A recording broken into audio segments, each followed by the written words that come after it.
Welcome to today's video. We're diving into the fascinating world of psychology tricks, simple yet powerful tactics people use, sometimes without even realizing it, to influence thoughts, emotions, and behaviors. From gaslighting and love bombing to the subtle pull of social proof, these techniques shape the way we see ourselves and interact with others. By understanding them, you'll not only be able to recognize when someone is trying to manipulate you, but also sharpen your awareness of how the human mind works. Stick with me, because what you're about to learn could change the way you navigate relationships, decisions, and even everyday conversations. Number 1. Gaslighting. Gaslighting is when someone causes you to doubt your own reality. It can be as dramatic as a partner insisting that never happened when you know it did, or as subtle as a colleague repeatedly telling you you're overreacting, even though your concerns are valid. Over time, you start to question your own memory and feelings. If you ever find yourself feeling confused and apologizing for things you didn't do, take note. Keep a journal, talk to trusted friends, and remember that your perceptions matter. Gaslighting has become a globally recognized form of emotional abuse. In fact, the term was so widely discussed that Merriam-Webster declared gaslighting its 2022 Word of the Year, reflecting a 1,740% surge in lookups. People have come to realize it doesn't only happen in romantic relationships. It can occur in workplaces, friendships, even in politics when leaders deny obvious truths. The common thread is that the gaslighter twists events to make the victim feel crazy or overly sensitive. This widespread awareness, spanning different countries and languages, reassures those experiencing it that they're not alone and that the behavior has a name. Research confirms gaslighting's severe impact on well-being. A recent study in Turkey found that women who endured frequent gaslighting reported significantly lower life satisfaction.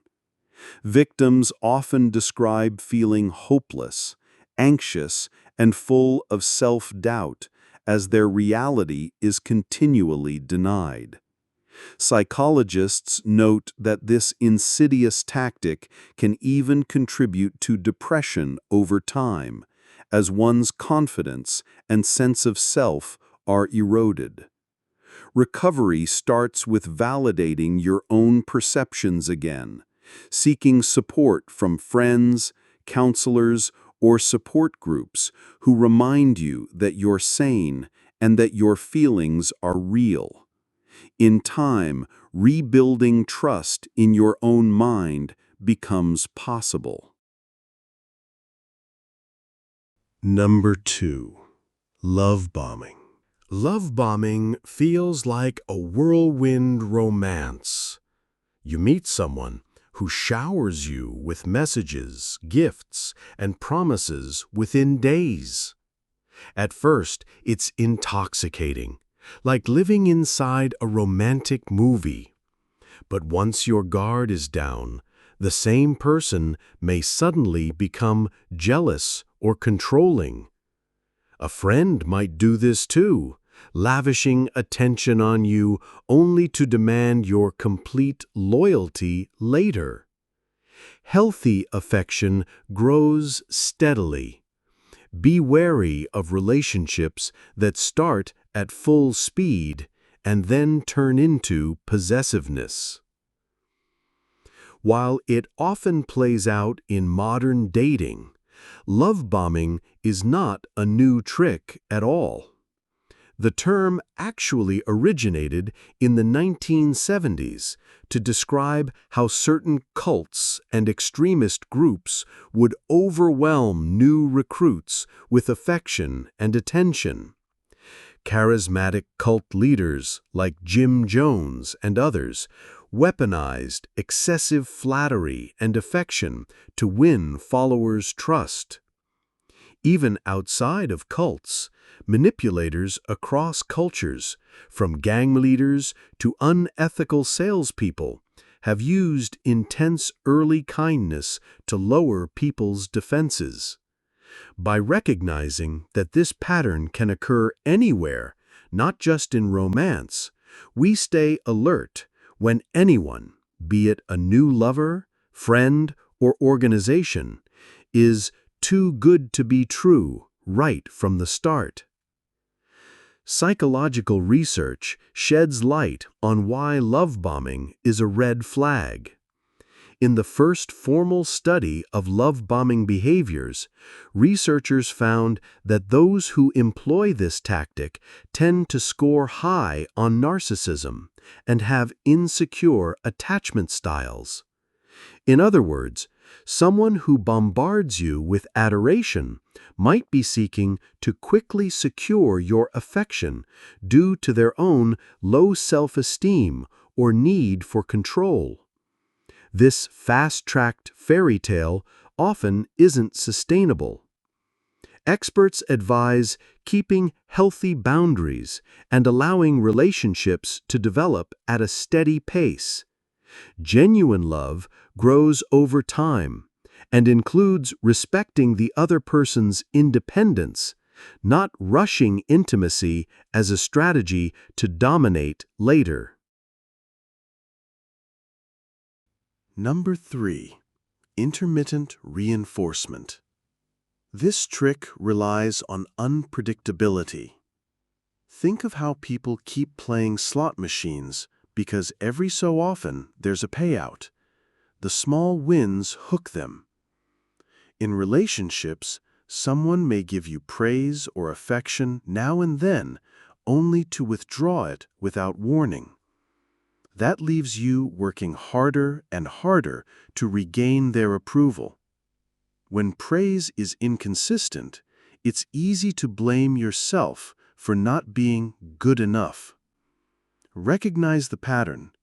Stable, caring relationships don't make love a guessing game. Psychologists have long known that intermittent rewards can be powerfully addictive.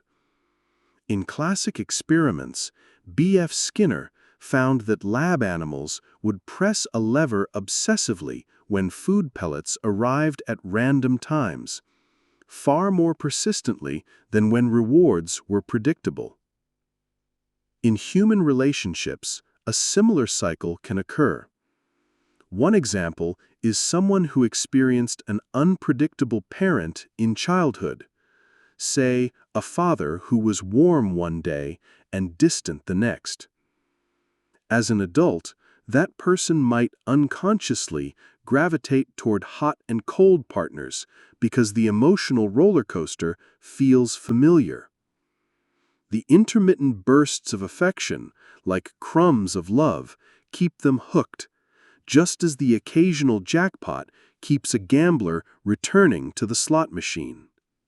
Across cultures, we see this pattern in toxic relationships, gambling habits, even the way people check their phones repeatedly, hoping for a gratifying notification.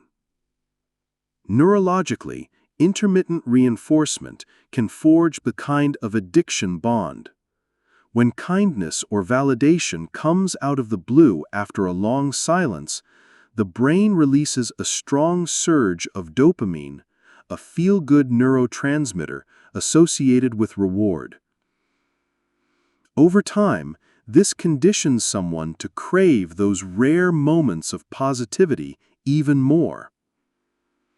Unfortunately, research shows that this uncertainty actually strengthens what trauma experts call a trauma bond between the abuser and victim.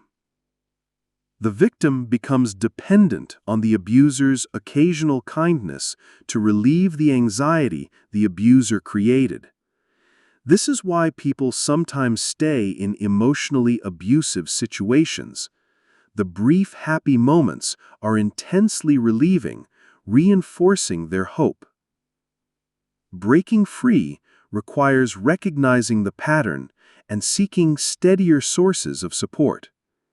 Instead of chasing someone's approval, focusing on consistent friendships, therapy, or self-care can help break the psychological craving for those unpredictable rewards.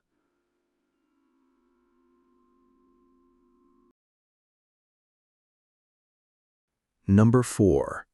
Silent treatment. Sometimes silence is restorative, but when used deliberately, it becomes a weapon. The silent treatment isn't simply taking space, it's refusing to respond, to acknowledge messages, or to speak, leaving the other person in anxiety. A friend might ignore you for days after a minor disagreement, hoping you'll cave to their demands. It's manipulative because it uses isolation to force compliance.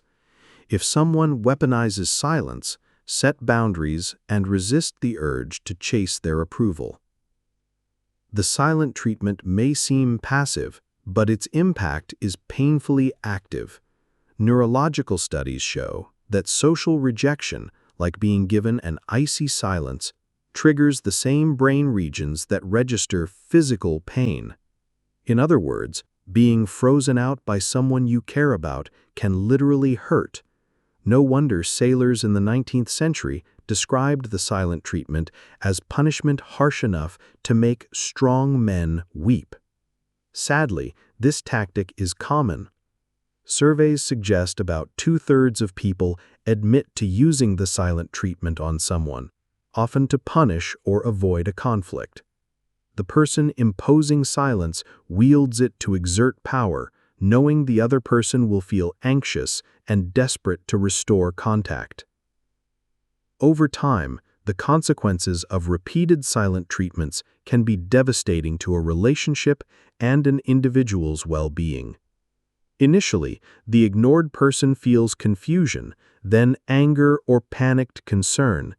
If the silence drags on, those feelings can turn into profound sadness, shame, and eventually resignation. Psychologists have noted that prolonged ostracism can lead to hopelessness and depression as the person starts to believe they are truly unworthy of acknowledgement. In relationships, frequent use of the silent treatment erodes trust and intimacy. Studies have even linked it to lower commitment levels and higher likelihood of breakup or divorce. Experts advise that if you find yourself on the receiving end of a malicious silent treatment, it's important to call out the behavior calmly when possible. "I feel hurt and shut out when you won't speak," and to set clear boundaries. No one deserves to live in the emotional limbo this tactic creates. Healthy communication, even if it involves a difficult conversation, is always preferable to weaponized silence. Number 5. Guilt tripping. Manipulators often say things like, "After everything I've done for you," or "If you really cared, you'd do this." They use guilt to get their way. A parent might call you selfish for not attending every family gathering, or a partner might remind you of their sacrifices whenever you disagree. Not every expression of hurt is manipulation, but constant guilt trips wear you down. Ask yourself whether the request is fair. It's okay to say no to unreasonable demands. Guilt can be a healthy emotion in small doses, but a guilt trip is something quite different. It's a deliberate attempt to make someone feel responsible for imaginary offenses, and it happens in families and friendships all over the world. For example, in many cultures, parents might say to an adult child, "We raised you, and this is how you repay us?" Such statements are common, but they create a cloud of obligation and shame over the child. Psychologists define a guilt trip as intentional manipulation of someone's emotions to induce guilt. The guilt tripper assumes that if you feel bad enough, you'll comply with their wishes. Indeed, this tactic often works in the short term. Many of us have given in to a guilt-laden request just to relieve the discomfort. However, research shows it breeds resentment and distance in the long run. One study found that when people agreed to something purely out of guilt, they ended up feeling manipulated and less satisfied with the relationship afterward. In other words, saying yes under duress of guilt might keep the peace momentarily, but it silently chips away at trust and genuine goodwill. Over time, constant guilt tripping can take a serious toll on a person's mental health. Being made to feel like you're always failing others can lead to excessive shame, anxiety, or depression. Imagine a friend who continually reminds you of every favor they've done. "I lent you money last year, remember?" whenever they want something. This prolonged guilt pressure can erode your self-esteem and even make you question your worth as a friend or family member. Some psychologists warn that chronic guilt tripping in parent-child relationships may instill long-term feelings of inadequacy in the child, who grows up believing they can never do enough. It's important to recognize that such guilt is being imposed on you. It's not an objective truth about your behavior. Healthy relationships allow for no answers and respect personal boundaries without drama. If you suspect someone is using guilt as a weapon, consider responding with honesty. "I feel like you're trying to make me feel guilty. Can we talk about what you need without insults or ultimatums?" This kind of clear communication can sometimes defuse the tactic. And remember, you are allowed to prioritize your own well-being. Declining an unfair request does not make you a bad person, no matter what a guilt tripper implies.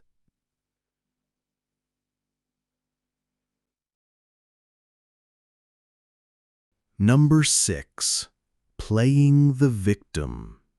In this tactic, people present themselves as chronically wronged to avoid accountability. Maybe a coworker always blames bad luck or other colleagues for missed deadlines. Or a friend habitually tells stories where everyone else is unfair to them, yet ignores their own role. It evokes your sympathy, so you'll overlook their responsibilities. True suffering deserves compassion, but be alert when someone routinely uses their hardships to dodge responsibility or manipulate your kindness. Most of us instinctively want to help someone who is suffering, and manipulators who play the victim know this all too well. They deliberately exaggerate or even fabricate how badly others treat them in order to gain sympathy and absolve themselves of blame. For example, you might notice a teammate at work who constantly complains that everyone is out to get them whenever they receive constructive criticism. By casting themselves as the perpetual victim, they hope coworkers will feel sorry for them and not hold them accountable for mistakes. In extreme cases, a manipulator will even flip the script of an incident. If they hurt someone, they'll immediately claim they were actually the one harmed. This 1-2 punch, painting the real victim as the aggressor while they assume the victim role, is a particularly insidious strategy to avoid consequences. Psychologists note that many people who chronically play the victim do not truly believe their own tales. Often, they know at some level that they are distorting reality. But whether they believe it or not, the effect is the same. Attention and pity flow to them, and responsibility shifts away. Over time, being around someone with a constant victim narrative can be draining and even confusing. You might start to second-guess legitimate grievances you have, like, maybe I am being too hard on them. They've had it so rough. It's important to distinguish genuine hardship from a pattern of victimhood used as a manipulation tool. Real victims of injustice or misfortune usually don't want to stay in that role. They often seek solutions or support to overcome their situation. In contrast, manipulators with a victim syndrome often resist solutions and maintain their martyrdom because it serves a purpose. They might react with defensiveness or more sob stories if you gently challenge their perspective.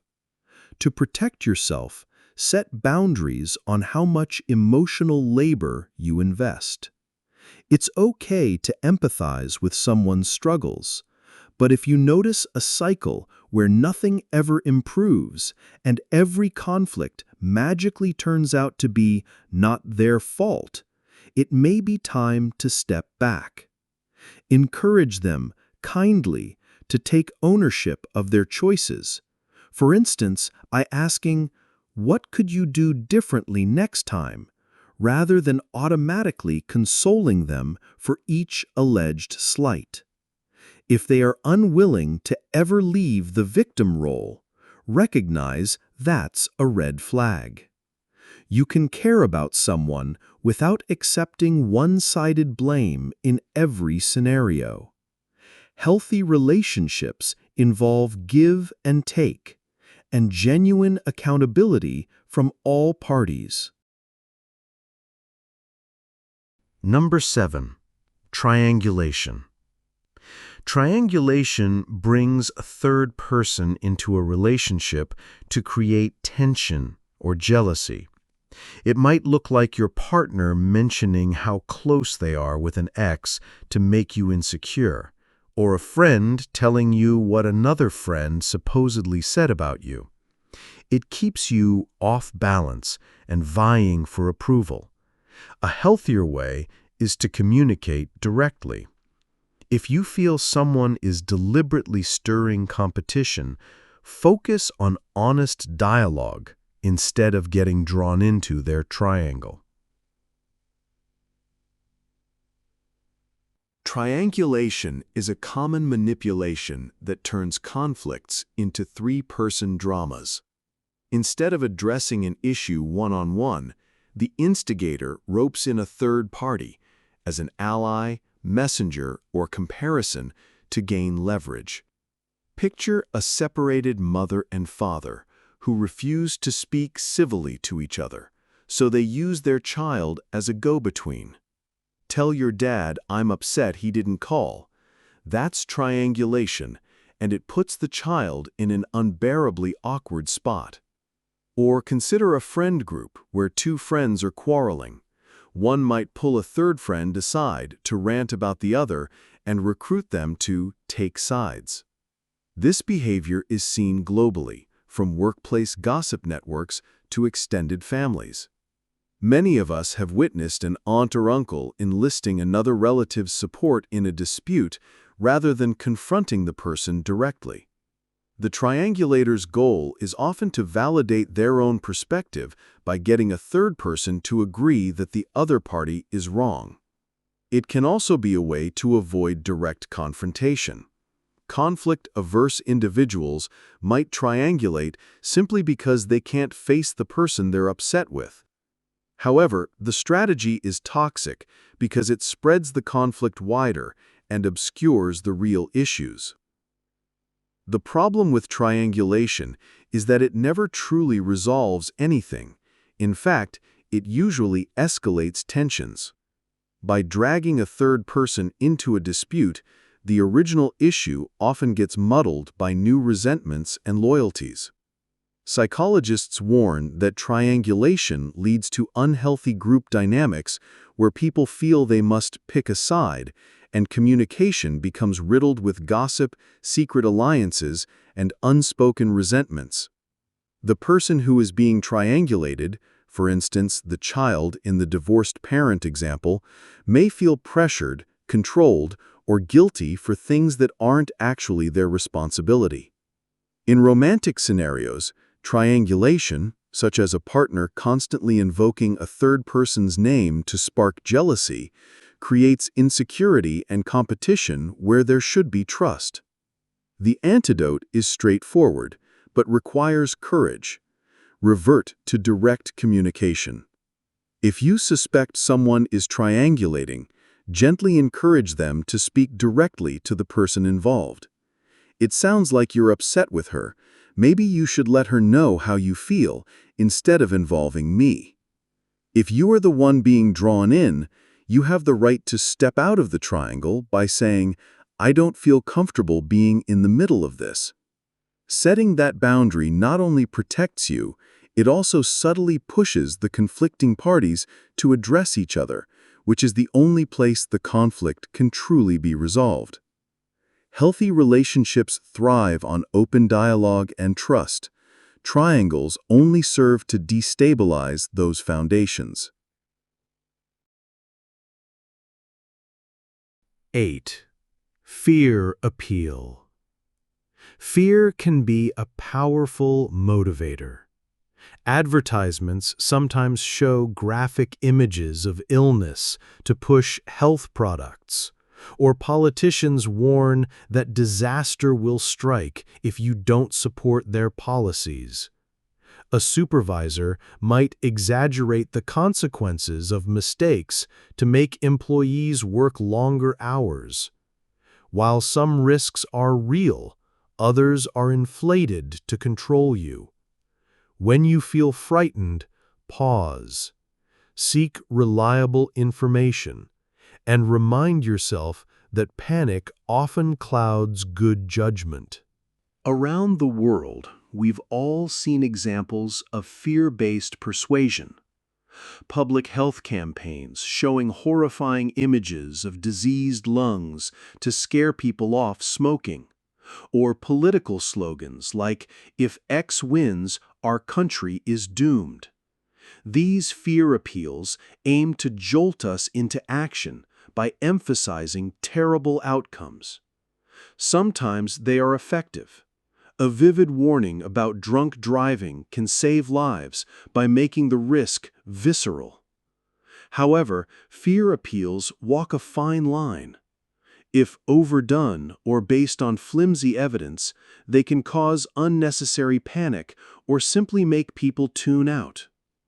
For instance, an unscrupulous boss might constantly threaten employees with, "The company will go under if you make any mistake," creating a climate of anxiety that actually hurts performance.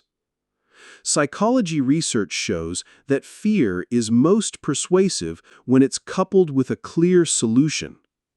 In other words, scaring someone without telling them how to avoid the danger often backfires. People either become paralyzed or stop listening. But when a message identifies a genuine threat and immediately follows with constructive actions to take, it can galvanize positive change.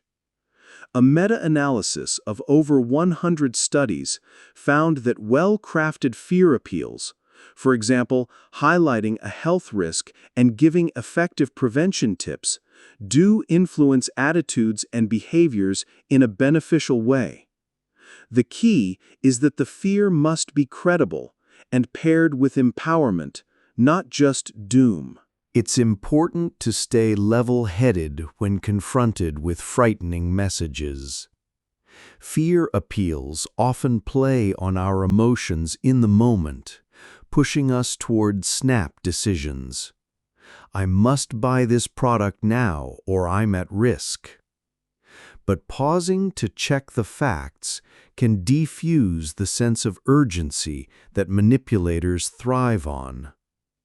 Ask yourself, is this threat realistic? What does a trusted expert say? Scammers and propagandists often exaggerate or outright fabricate dangers, knowing that scared people are easier to control. Reminding yourself that panic clouds judgment can be like hitting a mental reset button. Take the early stages of the COVID-19 pandemic. Alongside genuine health warnings, there were also false rumors and alarmist headlines that caused people to hoard supplies irrationally. Those who coped best were often the ones who sought balanced information from reliable sources and focused on practical precautions rather than spiraling into fear. In daily life, if a friend or authority is pushing you with dire warnings, you have the right to do your own research or get a second opinion. Fear can indeed motivate, but you should decide what action to take based on reason and reliable guidance. As the old saying goes, feel the fear and do it anyway, meaning do what's sensible, not just what the fearmonger tells you. Keeping a cool head when confronted with scary scenarios robs manipulators of their power and puts you back in control of your choices. Number 9. Mirroring. Mirroring is when someone copies your posture, phrases, or interests to build rapport. In small doses, it's a natural way to connect. But if a new acquaintance suddenly loves every book you love, echoes your opinions, and even adopts your slang, it could be an attempt to gain your trust quickly. This soulmate effect can be intoxicating because you feel seen. Remember that authentic relationships include differences and gentle disagreements. Perfect matches are rarely so perfect. Have you ever noticed yourself unconsciously picking up a friend's expressions or gestures? This is known as the chameleon effect, and it's a completely normal part of human socializing. Psychologists have found that most people mimic each other's body language and tone without even realizing it, especially when they are getting along well. If you cross your arms, a friend might cross theirs. If you're smiling and nodding, your conversation partner often starts doing the same. This subtle mirroring helps people feel in sync and understood. In fact, experiments show that when someone mirrors our behavior, we tend to like them more. It creates an unconscious sense of, this person is like me. Healthy mirroring happens in cultures worldwide. Close friends, couples, or family members often develop similar mannerisms or catchphrases over time because they empathize with and influence each other. So, a bit of mirroring is usually a sign of good rapport or affection. However, mirroring becomes concerning when it's too much, too deliberate, too soon. If a new person in your life mirrors everything about you, from your music and food preferences down to your hand gestures, alarm bells should ring. Authentic connections usually have at least some differences and respectful disagreements. Nobody is a carbon copy of you, and that's okay. When mirroring is used as a manipulation, it often lacks genuine warmth behind it. Interestingly, research indicates that mimicry only has the positive bonding effect when it's coming from a place of true empathy. In other words, people who are naturally attuned to others will mirror in a subtle, authentic way that feels comfortable. But when someone consciously imitates you without real understanding, perhaps a salesperson or a romantic pursuer using it as a trick, it can feel off, like an echo with no real emotion behind it. One study noted that if a person low in empathy tries to mimic someone, it can actually produce negative reactions because the mimicry rings false. It might come across as mockery or just give you a vague sense that something isn't sincere. The soulmate who agrees with everything, loves everything you love, and never has a single unique thought might not be a soulmate at all, but someone employing a tactic. The best approach is to take your time. True trust is built gradually. If you suspect someone is mirroring you strategically, test the waters with a gentle difference of opinion. A genuine friend will handle a small disagreement or difference in taste with respect, maybe even with curiosity. A manipulator may try to steer things back to seeming absolutely aligned, or get impatient when they can't keep the mirror up. Real relationships are a dance of similarities and differences. Embrace friends who aren't exactly you, and be wary of the mirror that's too perfect to be real. Number 10. Foot in the door technique. This strategy starts with a small request to pave the way for something bigger. Perhaps a charity asks you to sign a petition, then a week later asks for a donation. Or a neighbor requests help moving a chair, then asks you to help move their entire apartment. Because you said yes once, you feel compelled to stay consistent. Treat every request individually. It's okay to agree to something small and still decline a bigger ask later. The foot in the door technique is a classic persuasion tactic that shows how big things often start small. Psychologists first documented it in the 1960s with a simple experiment. Researchers asked homeowners to put a tiny sticker in their window supporting a cause. Nearly everyone agreed, since it was an easy, innocuous request. A short time later, the researchers returned and asked those same homeowners if they would install a large, ugly billboard in their front yard for the same cause. Remarkably, the people who had said yes to the little sticker were far more likely to agree to the huge billboard than a control group who hadn't been approached before. Saying yes the first time set the stage for later compliance. This phenomenon has been replicated across cultures and scenarios. Salespeople use it. Get the customer to try a free sample, then they're primed to consider a purchase.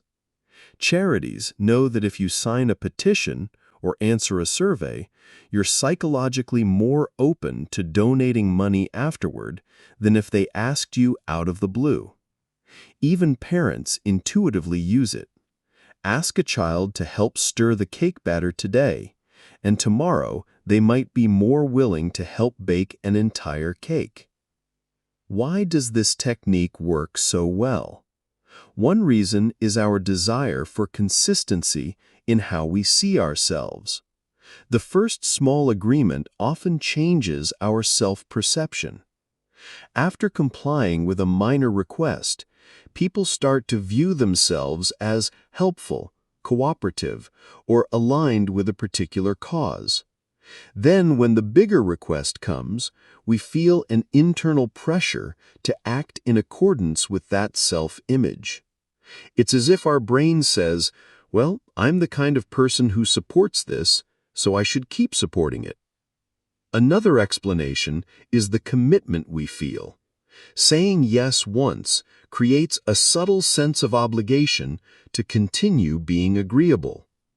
Advertisers and advocates alike capitalize on this aspect of human psychology.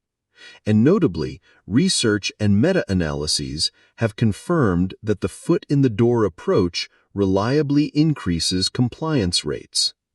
There's nothing inherently wrong with agreeing to a small favor, of course. The trick is to remain mindful when the ante is upped. Each request, big or small, deserves its own consideration. Just because you donated $5 to a cause last month doesn't mean you must chair the fundraiser committee this month, despite how persuasive the organizer may be. It can help to give yourself permission to reevaluate. Yes, I did X, but doing Y is a much larger commitment. Let me think if I actually have the time or inclination. Consistency is admirable, but not when it traps you into doing things that overextend or misuse you. In short, feel free to put your foot in the door, but remember you can pull it out at any time if the next step isn't right for you. Number 11. Scarcity Principle. We naturally value scarce things. Sales often capitalize on this with limited time only deals, or only 2 items left. The rush to not miss out can make you buy something you don't need. A friend might suggest that their invitations to their party are exclusive, just to make you feel privileged. Before acting, ask yourself whether the scarcity is real and whether the item or opportunity truly serves you. Taking a moment reduces impulsive decisions. From gemstone markets to Black Friday doorbusters, the message is the same. Get it now or it's gone. The scarcity principle is deeply ingrained in human psychology.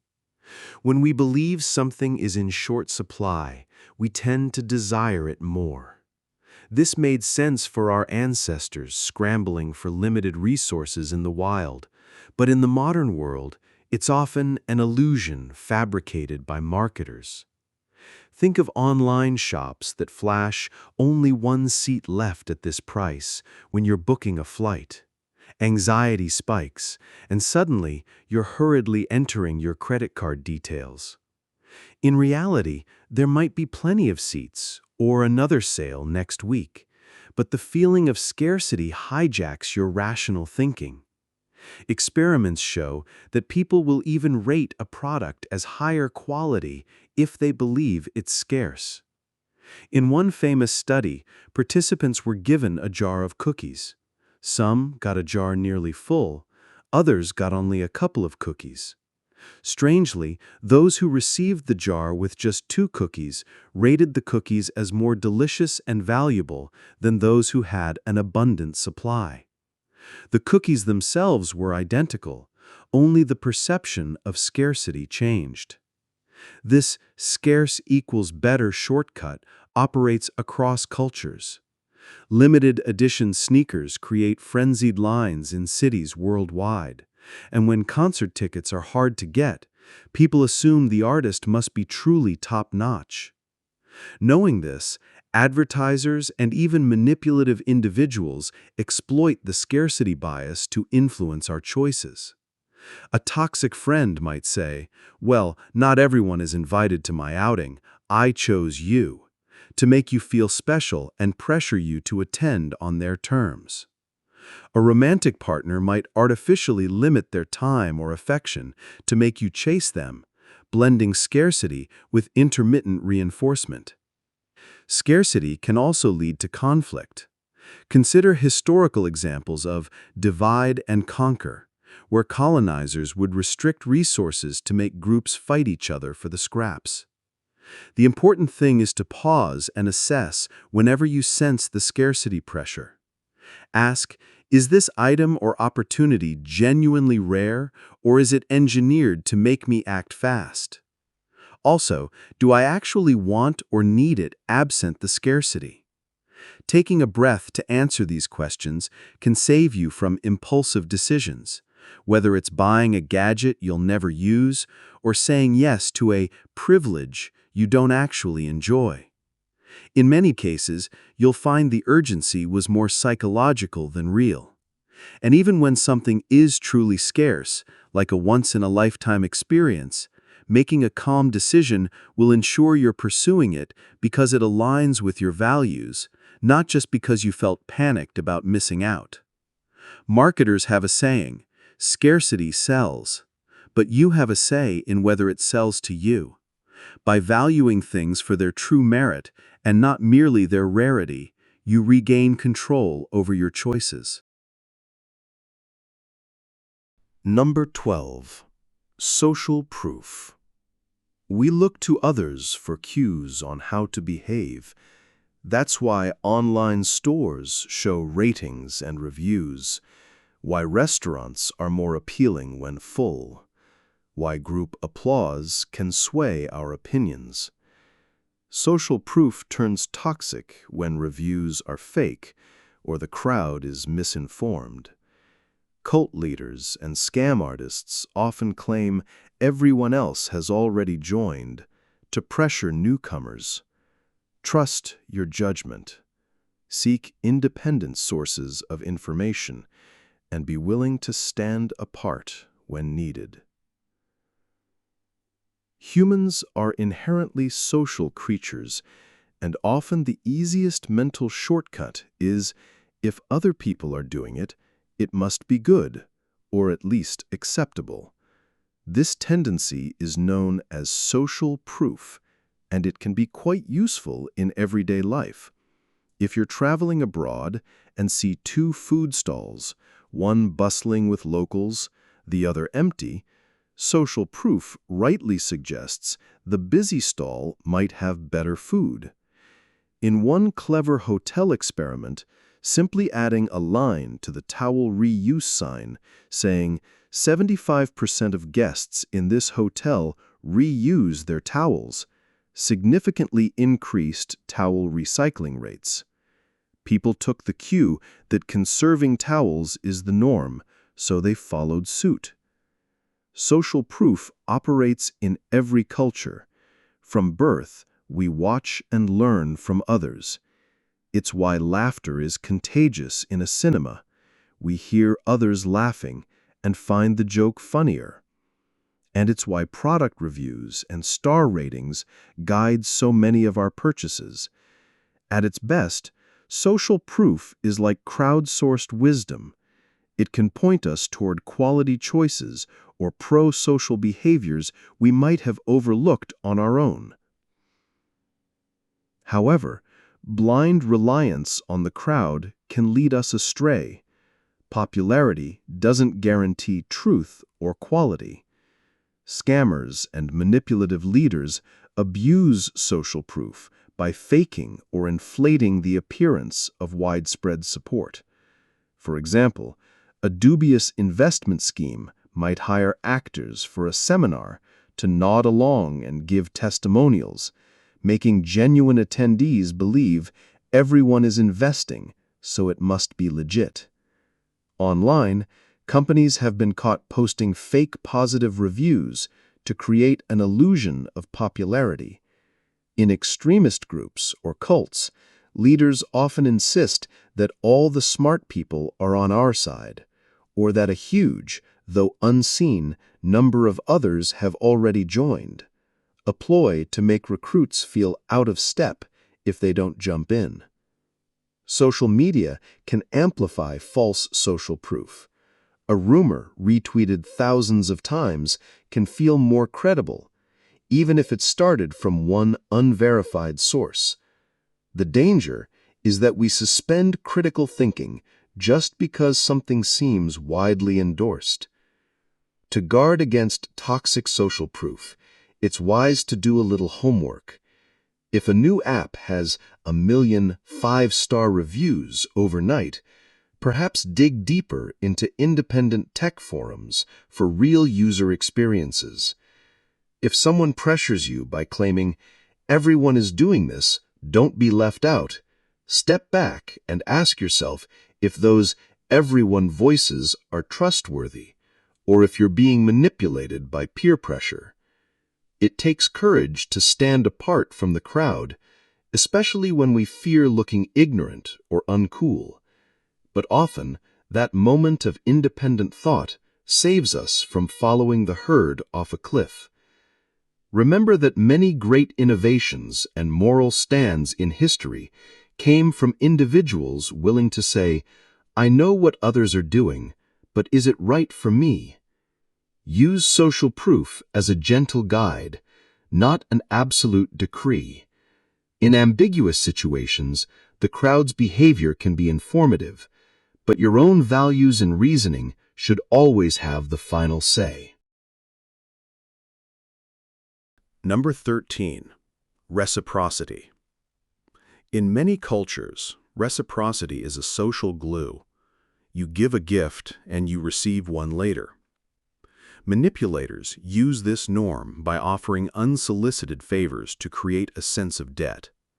A salesperson might give you a free upgrade so you'll feel obliged to buy, or a colleague might pick up coffee and later expect you to cover their workload. Accept kindness gracefully, but remember, you aren't obligated beyond what feels right. A simple thank you is often enough. The reciprocity rule, "You scratch my back, I'll scratch yours," is nearly universal.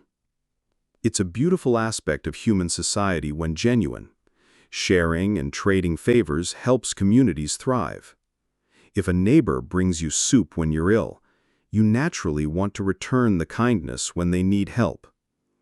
Problems arise when someone deliberately twists this instinct to manufacture a sense of obligation in you. Classic example. In one experiment, a researcher, posing as a fellow student, bought a stranger a soft drink as a small, unsolicited gift. Later, the researcher asked the stranger to purchase some raffle tickets. The result? Those who received the free soda bought twice as many tickets as those who hadn't. They felt a subtle debt from the earlier kindness. Manipulators know how strong this pull can be. That's why charities send small gifts like address labels or pens in the mail. Many people feel compelled to donate after receiving something for free, even if they didn't ask for it. In a more interpersonal context, someone might insist on treating you to an expensive dinner and soon after ask for a significant favor. You find it hard to say no, because a little voice inside whispers, "They were so generous to me, I owe them." It's important to recognize that healthy reciprocity is voluntary and heartfelt, not guilt-driven.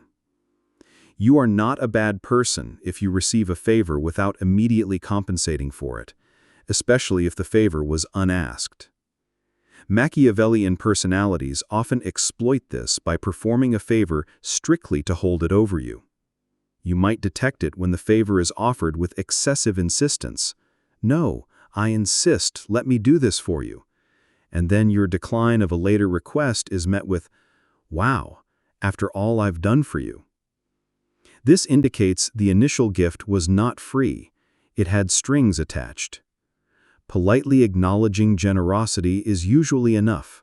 A sincere, "Thank you," honors the giver without automatically binding you to repay with unequal scale. Keep an eye on your own feelings. Authentic gratitude is warm and positive, whereas feeling owed is more like a weight or anxiety. The latter is a sign someone might be leveraging reciprocity unfairly. In many cultures, there's actually an understanding that constantly one-upping favors can turn friendship into transaction. True friends help each other out without keeping score or expecting quid pro quo for every little thing. If you want to return a favor, do it because you want to, not because you've been coerced by social convention. And if you suspect a gift is a strategic ploy, for instance, a stranger pushing a free gift into your hands on the street, you're allowed to decline it or accept it with no commitment. Graciously say, "How kind of you, thanks," and carry on. Kindness is not a contract. Remember that your goodwill cannot be forced. It's yours to give, on your own terms. By separating genuine generosity from calculated charity, you keep the power of reciprocity in balance and protect yourself from those who would misuse it.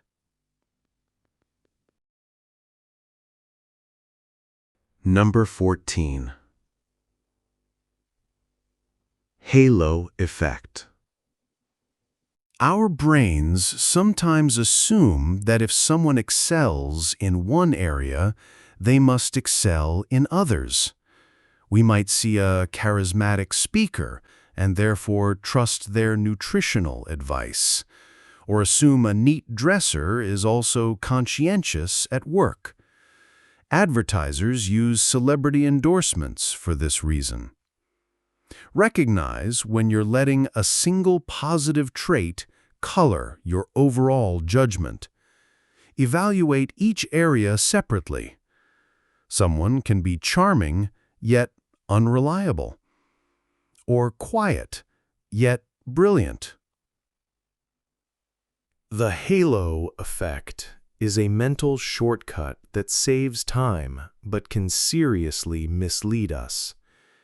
It's as if one glowing trait about a person casts a halo that makes us perceive everything else about them more positively, even without evidence. For example, physically attractive individuals are often assumed to be more competent, kind, or intelligent, a bias documented in classic research. In that study, participants who were shown a photo of a good-looking person rated them as more likely to be successful and generous compared to ratings for an average-looking person's photo. Of course, beauty has no correlation with moral character or talent, but our brains leap to that conclusion. The halo effect can apply to any standout attribute. A famous actor might be seen as an authority on politics, when in fact their expertise is acting, not governance. A confident, articulate colleague might get undue credit for being smarter or more capable than quieter peers. In everyday life, you might notice you're more forgiving of someone's mistakes if you generally like them. That friendly, funny neighbor, you might unconsciously rate them as a safe driver or a good parent without real evidence, simply because their likability in one domain bleeds into assumptions in others. This bias is pervasive across cultures. Think of how many products are sold by putting a well-liked celebrity's face on them. A beloved athlete appears on a cereal box, and consumers instantly feel that cereal is healthy or high quality, even though athletic skill has zero to do with cereal manufacturing. It happens in job interviews too. If the candidate makes a great first impression, say by being very punctual and well-dressed, the interviewer might overlook later flaws in their answers, enveloped in the initial halo of professionalism. The danger is that the halo effect can blind us to weaknesses and red flags. Someone might be charming, yet dishonest, or soft-spoken, yet extremely competent. If we rely on a halo, we might misjudge them. To counteract this, Try consciously compartmentalizing traits. When you catch yourself thinking, "He's so charismatic, I'm sure he'd be great at leading this project," pause and examine that thought. Ask, what evidence do I have of his project management skills apart from charisma? Similarly, if you admire a public figure for their music or acting, remind yourself that brilliance in one field doesn't automatically transfer to another. It's fine to listen to their opinions, but you might verify their claims through independent sources. In relationships, give people room to be multi-dimensional. Your shy friend might not dazzle at parties, no halo of gregariousness there, but don't underestimate her ability to be an excellent, reliable friend. By evaluating each trait and domain on its own merit, you'll make fairer decisions. Remember, even angels in stories have halos, and even angels can fall. A single shining quality should be appreciated, but not allowed to outshine reality. Number 15. Anchoring bias. The first piece of information we hear can anchor our later judgments. If you see a jacket priced at $200 and discounted to $100, the lower price seems like a bargain, even if you wouldn't have considered paying $100 in the first place. Anchors also show up in salary negotiations or even when guessing ages. To counteract this bias, gather multiple data points, set your own standards beforehand, and don't let the initial number dominate your thinking. Our minds have a stubborn tendency to latch on to the first number or idea we encounter. Psychologists call this anchoring. It's as if our decision-making gets moored to an initial reference point, even if that anchor is arbitrary or irrelevant. Consider a classic experiment by Nobel laureates Daniel Kahneman and Amos Tversky. They spun a wheel of fortune with numbers on it in front of participants, then asked them to estimate the percentage of United Nations countries that are in Africa. Even though the wheel's outcome was random, participants who saw a high number on the wheel, like 65, guessed higher percentages for Africa than those who saw a low number, like 10. The random number anchored their thought process. In real life, retailers use anchoring masterfully. A department store might display a luxury handbag for $500 next to a similar bag for $150. Your brain seizes on the $500 anchor, making $150 seem cheap by comparison, even if $150 is more than you'd normally pay.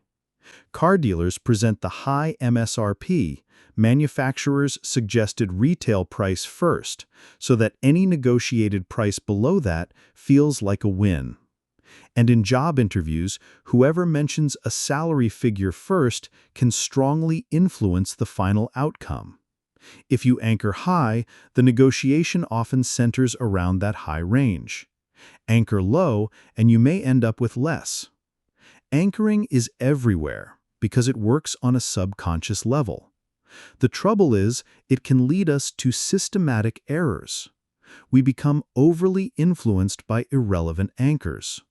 For example, a house flipper might intentionally list a property at an outrageously high price initially, knowing that when they drop it to merely very expensive, buyers will compare it to the original number and perceive it as reasonable. Or imagine negotiating your salary and your prospective employer starts with a low-ball figure. That anchor might temper the amount you counter with without you even realizing it. So, how do we resist the pull of anchors? Preparation and context are key. Before going into any decision that involves numbers, do your homework on realistic values. If you know in advance that the average market price of that jacket is around $80, then the store's original $200, now $100 tag loses its power. You'll recognize $100 isn't a real bargain, despite the framing. When haggling or discussing salaries, try to establish your own anchor based on independent data. Given my experience in industry rates, I was expecting around X dollars. If an anchor has already been dropped and you suspect it's skewing your perspective, actively seek out additional points of reference. For instance, if someone says, "This antique is worth $5,000, you might pause and check what similar antiques have sold for recently. Often, simply being aware of anchoring can help you. Remind yourself, am I evaluating this based on its merits or just relative to the first thing I heard? That little mental check can prompt you to reground your thinking. In essence, don't let the first pitch lock you in. By floating free from the initial anchor and surveying the wider waters of information, you'll steer closer to fair judgments and better decisions.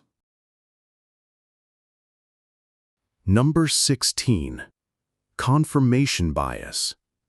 We tend to notice and remember evidence that supports what we already believe. A sports fan might recall every bad call against their team, but overlook favorable calls. Someone convinced of a conspiracy may dismiss reputable sources and only follow fringe websites. This bias reinforces echo chambers and polarization. Cultivate curiosity.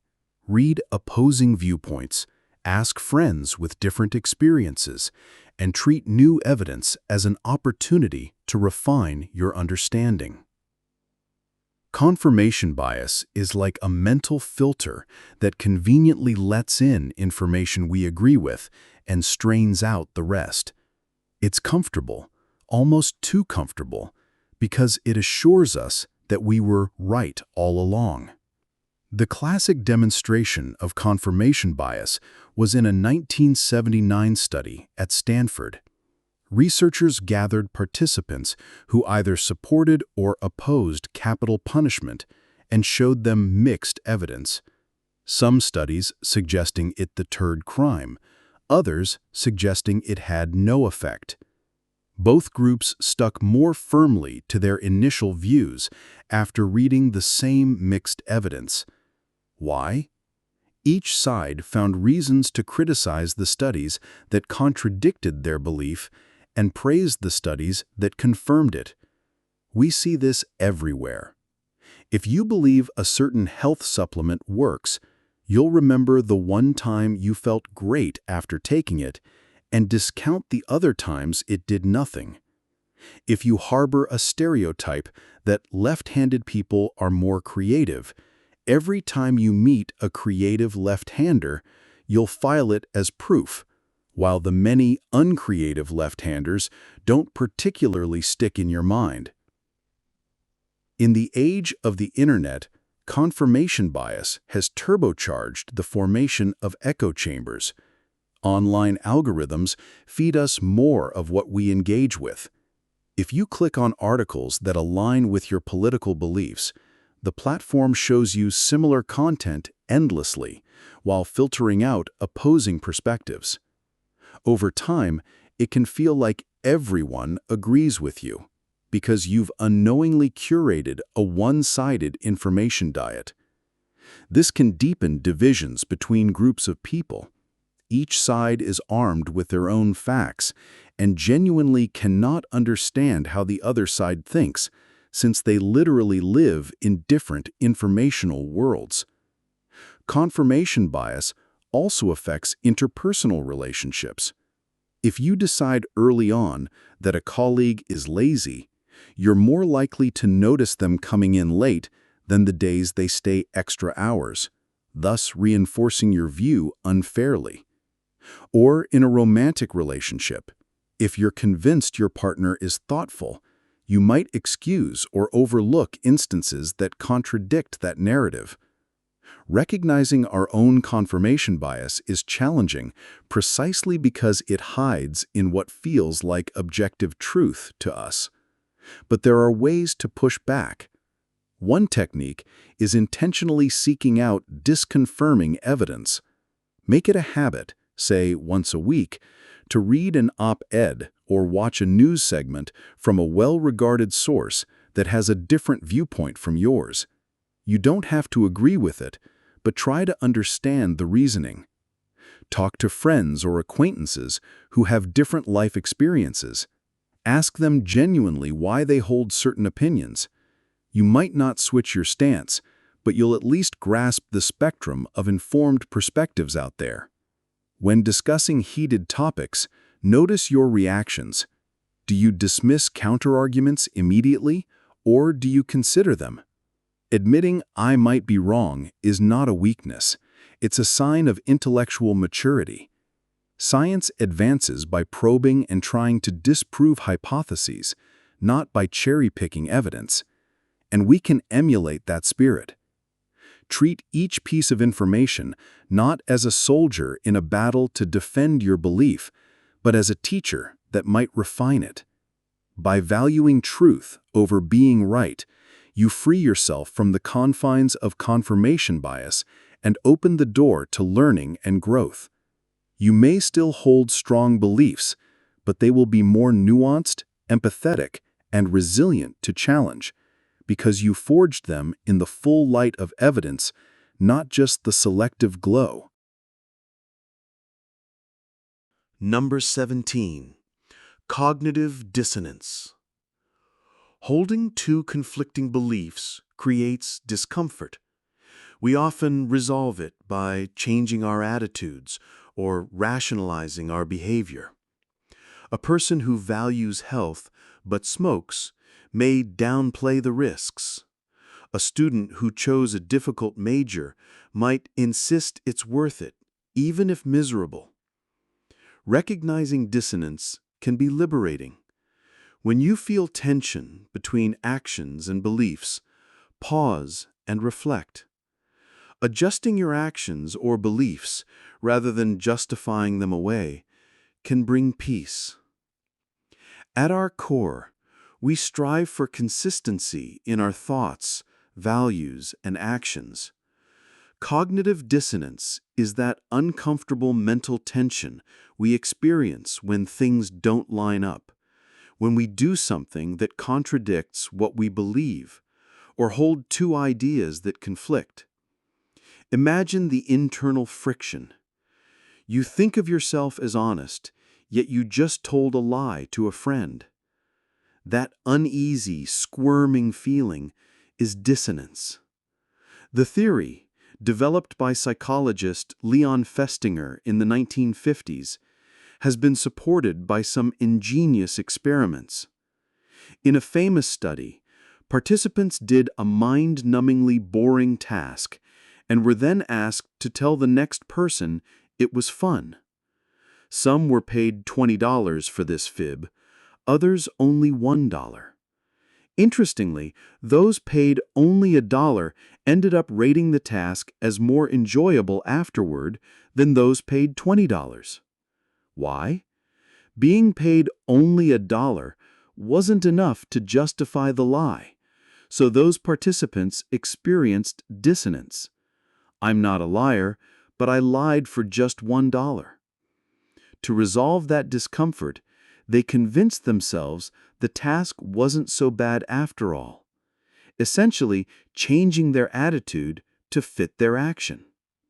The $20 group, on the other hand, could rationalize the lie, I did it for the money, and thus felt less internal conflict, leaving their true opinion of the task unchanged.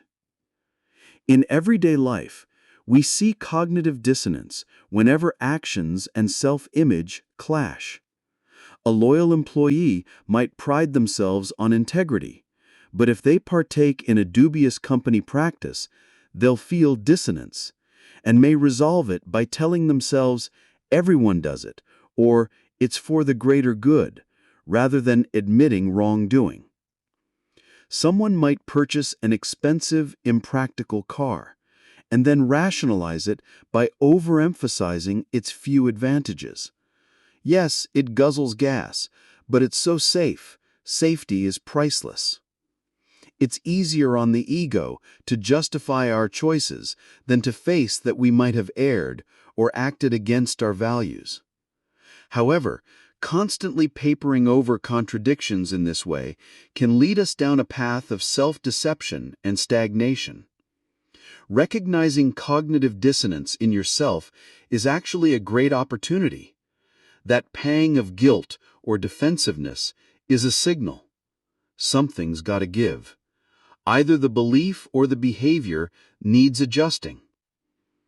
For instance, if you believe in environmental conservation, but notice you're frequently using single-use plastics, rather than invent excuses like recycling will fix it, not always true. You can either change your behavior, start using reusable items, or confront and revise the belief. Maybe I don't care about this issue as much as I thought. The latter can be uncomfortable, but it's more honest. In many cases, aligning actions with values by making a change in what you do is the most fulfilling resolution. It restores integrity. You become whole again. If changing the action isn't immediately possible, at least acknowledge the dissonance instead of sweeping it under the rug. Say to yourself, I feel conflicted because I'm doing X, even though I believe Y. That simple acknowledgement keeps you aware and preserves the option to change in the future. Cognitive dissonance, when confronted, is actually a powerful motivator for personal growth. Some of life's best decisions come from moments of dissonance. The career switch, after realizing your job contradicts your values, or the lifestyle change, after admitting to yourself that your habits don't match your health ideals. By embracing that discomfort as a catalyst, rather than rationalizing it away, you can make choices that bring your life into harmony. And there's no more peaceful feeling when your head, heart, and hands are all in agreement. Number 18. Sunk cost fallacy. We sometimes continue investing in something because of the time, money, or effort already spent, even if it no longer makes sense. You might finish a boring movie because you bought the ticket, or stay in an unfulfilling job because of the years invested. Past costs are gone. What matters are future benefits versus future costs. Give yourself permission to cut your losses. Making a change isn't wasteful, it's wise. Have you ever caught yourself saying, well, I've come this far, I might as well see it through? That impulse can be useful in perseverance, but it often traps us in the sunk cost fallacy, the irrational urge to continue an endeavor because we've already invested in it, not because it's yielding value. The reality is, those spent resources, time, money, energy, are sunk. You can't recover them. Yet, psychologically, we treat abandoning the effort as a waste, when in fact, continuing is what might compound the waste. Classic example. You buy a non-refundable $15 movie ticket. Halfway through the film, it's awful and you're not enjoying it. Many people will sit through the rest out of a sense of not wanting to waste the ticket. But your money is gone either way. By leaving, you could save yourself an hour of boredom, a future benefit. By staying, you don't get the $15 back, you only lose another hour.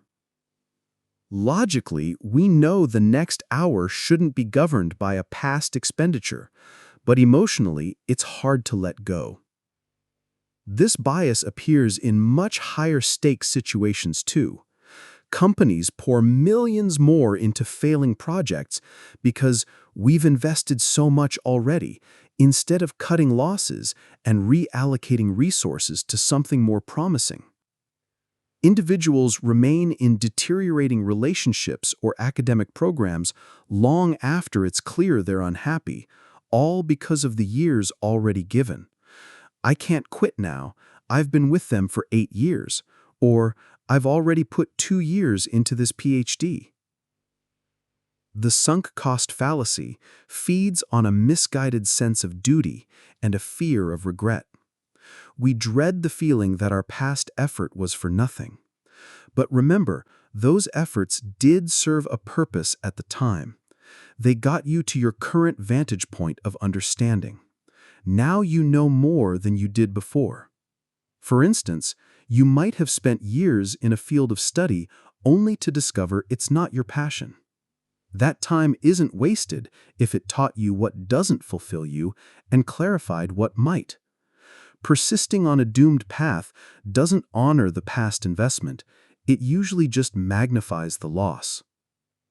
A healthier approach is to do what economists call a prospective analysis. Ignore what's already gone and look at the prospects from now on. Ask, if I were starting fresh today, would I choose this? Given what I now know, is it worth more of my resources? If the answer is no, that's a strong sign to pivot. It can be emotionally hard. Nobody likes the sting of quitting or the narrative of wasting effort. But reframing can help. Think of it not as quitting, but as redeeming your remaining time and effort for something better. When you drop a bad investment, you free yourself to invest in new opportunities where the outlook is brighter. That could mean switching careers in midlife, many have done so successfully, or ending a project that just isn't working, or even walking out of that movie theater and using the time to do something enjoyable. In one way, life is a series of sunk costs. Every choice excludes others, and every passing minute is irrecoverable. That's all the more reason to continually orient toward what's rewarding and meaningful looking forward. By all means, learn from the past, but don't let past costs decide your future. Sometimes the bravest, smartest move is not to push on, but to let go. As the saying goes, don't throw good money after bad, and don't throw your precious time and energy after it either. By cutting losses when necessary, you reclaim your agency and can chart a course where each new step has purpose.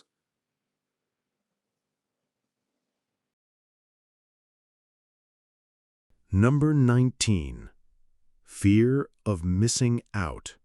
FOMO. Modern life bombards us with highlights of others' vacations, achievements, and parties. It can feel like everyone is having more fun, prompting us to overcommit or chase experiences just to keep up. Maybe you say yes to a late-night outing even though you're exhausted, fearing you'll miss a memory. FOMO drains energy and breeds dissatisfaction. Remember that you're only seeing snapshots of others' lives. Choose activities that genuinely nourish you and allow yourself to rest. The fear of missing out has probably always existed in some form. Our ancestors might have worried, am I missing a better hunt or gathering spot that others know about? But never has FOMO been as pervasive as in the age of social media. Today, at any given moment, we're painfully aware of what we're not doing. Perhaps you're home on a Saturday and you glance at your phone. One friend's Instagram story shows a beach bonfire party. Another friend just posted a selfie from a concert across town.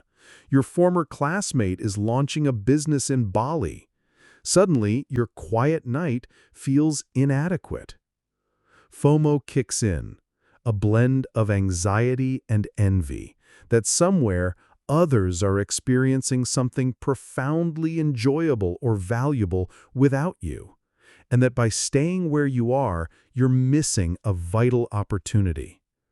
Studies have linked high FOMO to lower mood and life satisfaction. It's hard to be content in the present when your mind constantly jumps to what else could or should be happening. Social media, of course, is a curated reel of people's best moments. We forget we're comparing our full life with all its mundane and rough patches to others' highlight reels. That's an unfair comparison that will almost always leave us feeling deficient. FOMO can lead us to make choices that aren't actually in our best interest. For instance, you might accept social invitations you don't genuinely enjoy, or stretch yourself thin trying to attend every event because the thought of sitting one out makes you anxious. Ironically, by saying yes out of FOMO rather than genuine desire, you often end up not fully enjoying the very experiences you feared missing. You might be at that party physically, but mentally exhausted and preoccupied with the next thing. It becomes a self-defeating cycle, chasing moments of fulfillment, yet never feeling fulfilled. Furthermore, FOMO can make us restless and less appreciative of what we have. An example, you could be at a gathering of your closest friends, a moment that, objectively, is joyous and meaningful.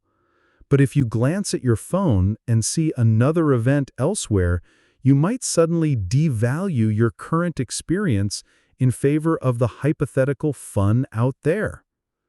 Recognizing FOMO for what it is, a feeling, not an objective fact, is the first step to curbing it.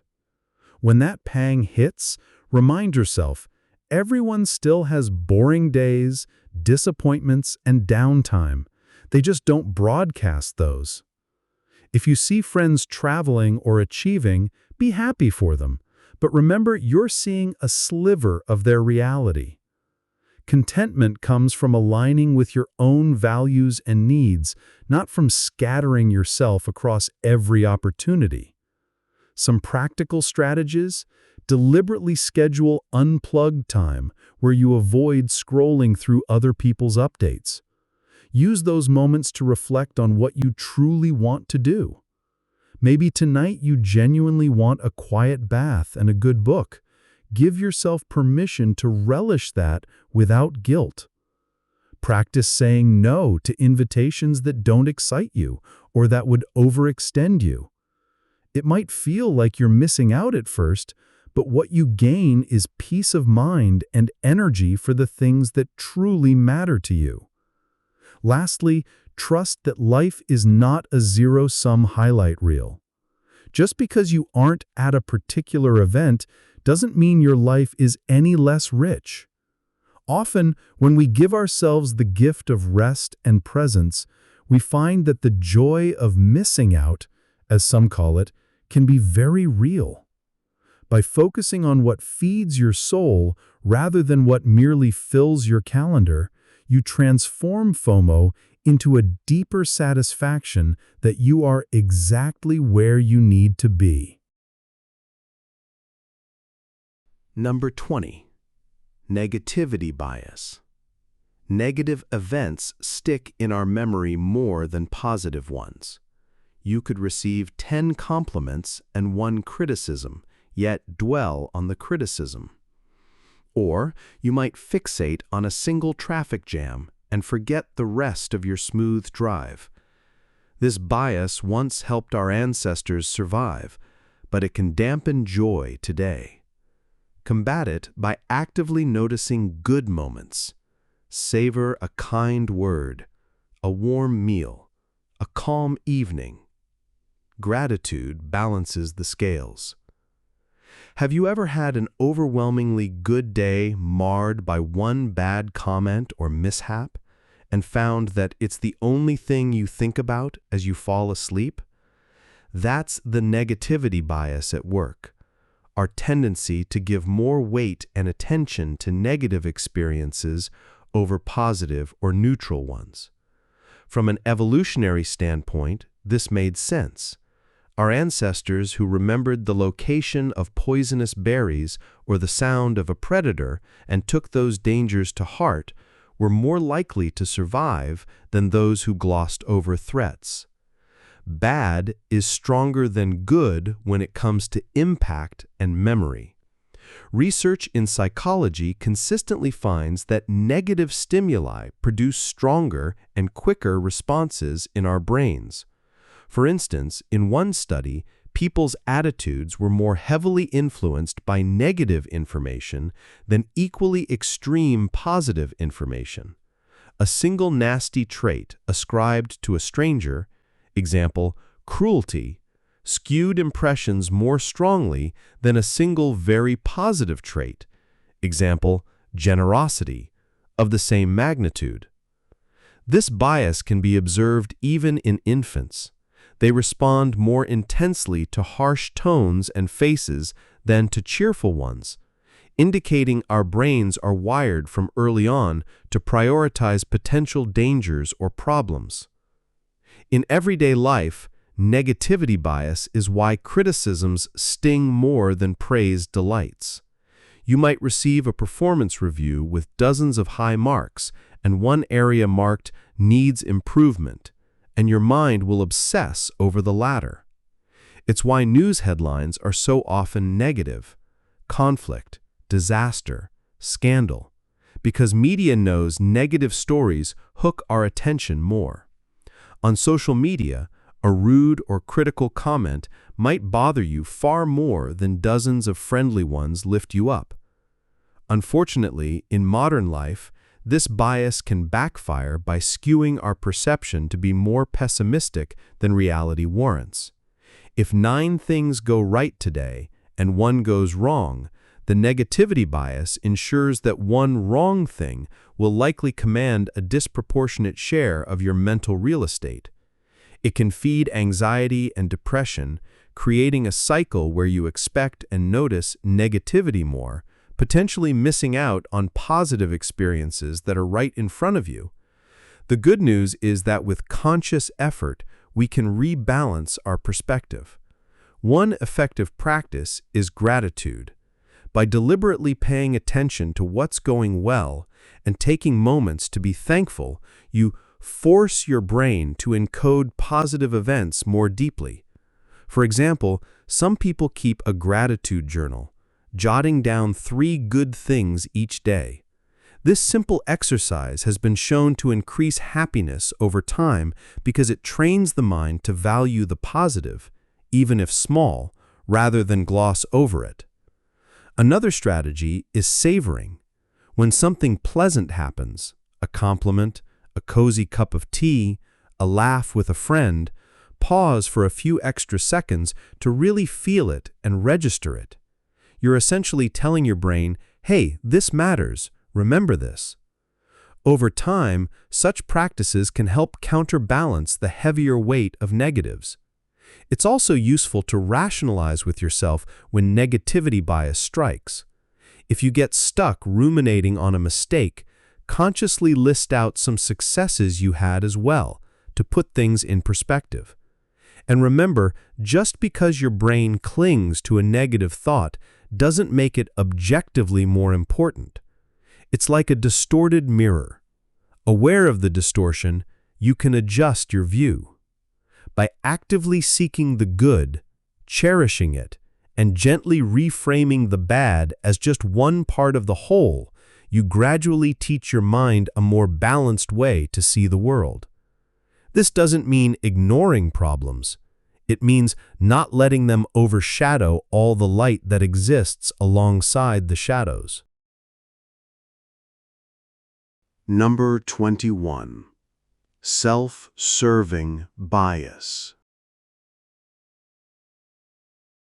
It's tempting to credit ourselves for successes and blame external factors for failures. You might ace a test and think it's because you're smart, but blame a poor mark on an unfair teacher. While protecting self-esteem, this bias hinders growth. Embrace a balanced view. Acknowledge your effort when things go well, and consider what you could improve when they don't. Taking responsibility empowers you to learn. Each of us carries an internal narrator that likes to tell a flattering story about ourselves. When things go right, the story often is, "Look at what I did." When things go wrong, the story flips to, "It wasn't really my fault." This is the self-serving bias in action, a tendency to attribute successes to our own qualities and failures to factors beyond our control. It's a common ego preservation mechanism. Imagine you get a promotion at work. You're likely to attribute it to your talent and hard work, which may be true.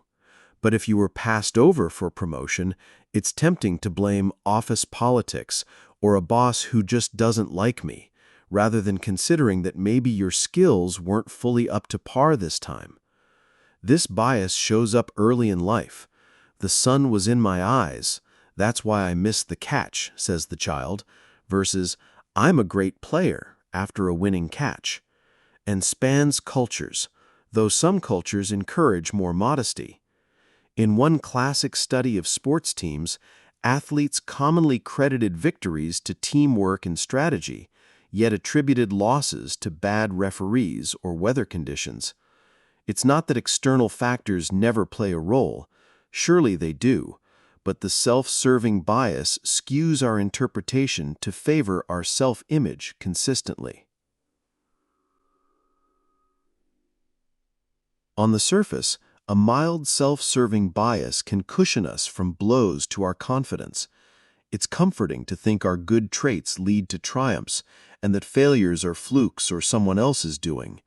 However, taken too far, this bias stunts personal growth and damages relationships.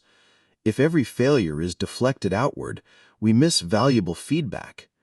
The student who blames every bad grade on trick questions or bad teaching never learns better study strategies or acknowledges gaps in understanding. The friend who can't apologize for mistakes because they always see themselves as the victim will struggle to maintain healthy relationships. Living in a narrative where you're always the hero and never at fault may feel good momentarily, but it's isolating and unrealistic in the long run. To grow, we have to sometimes face the uncomfortable fact that we messed up, or we weren't the best, or we could have worked harder.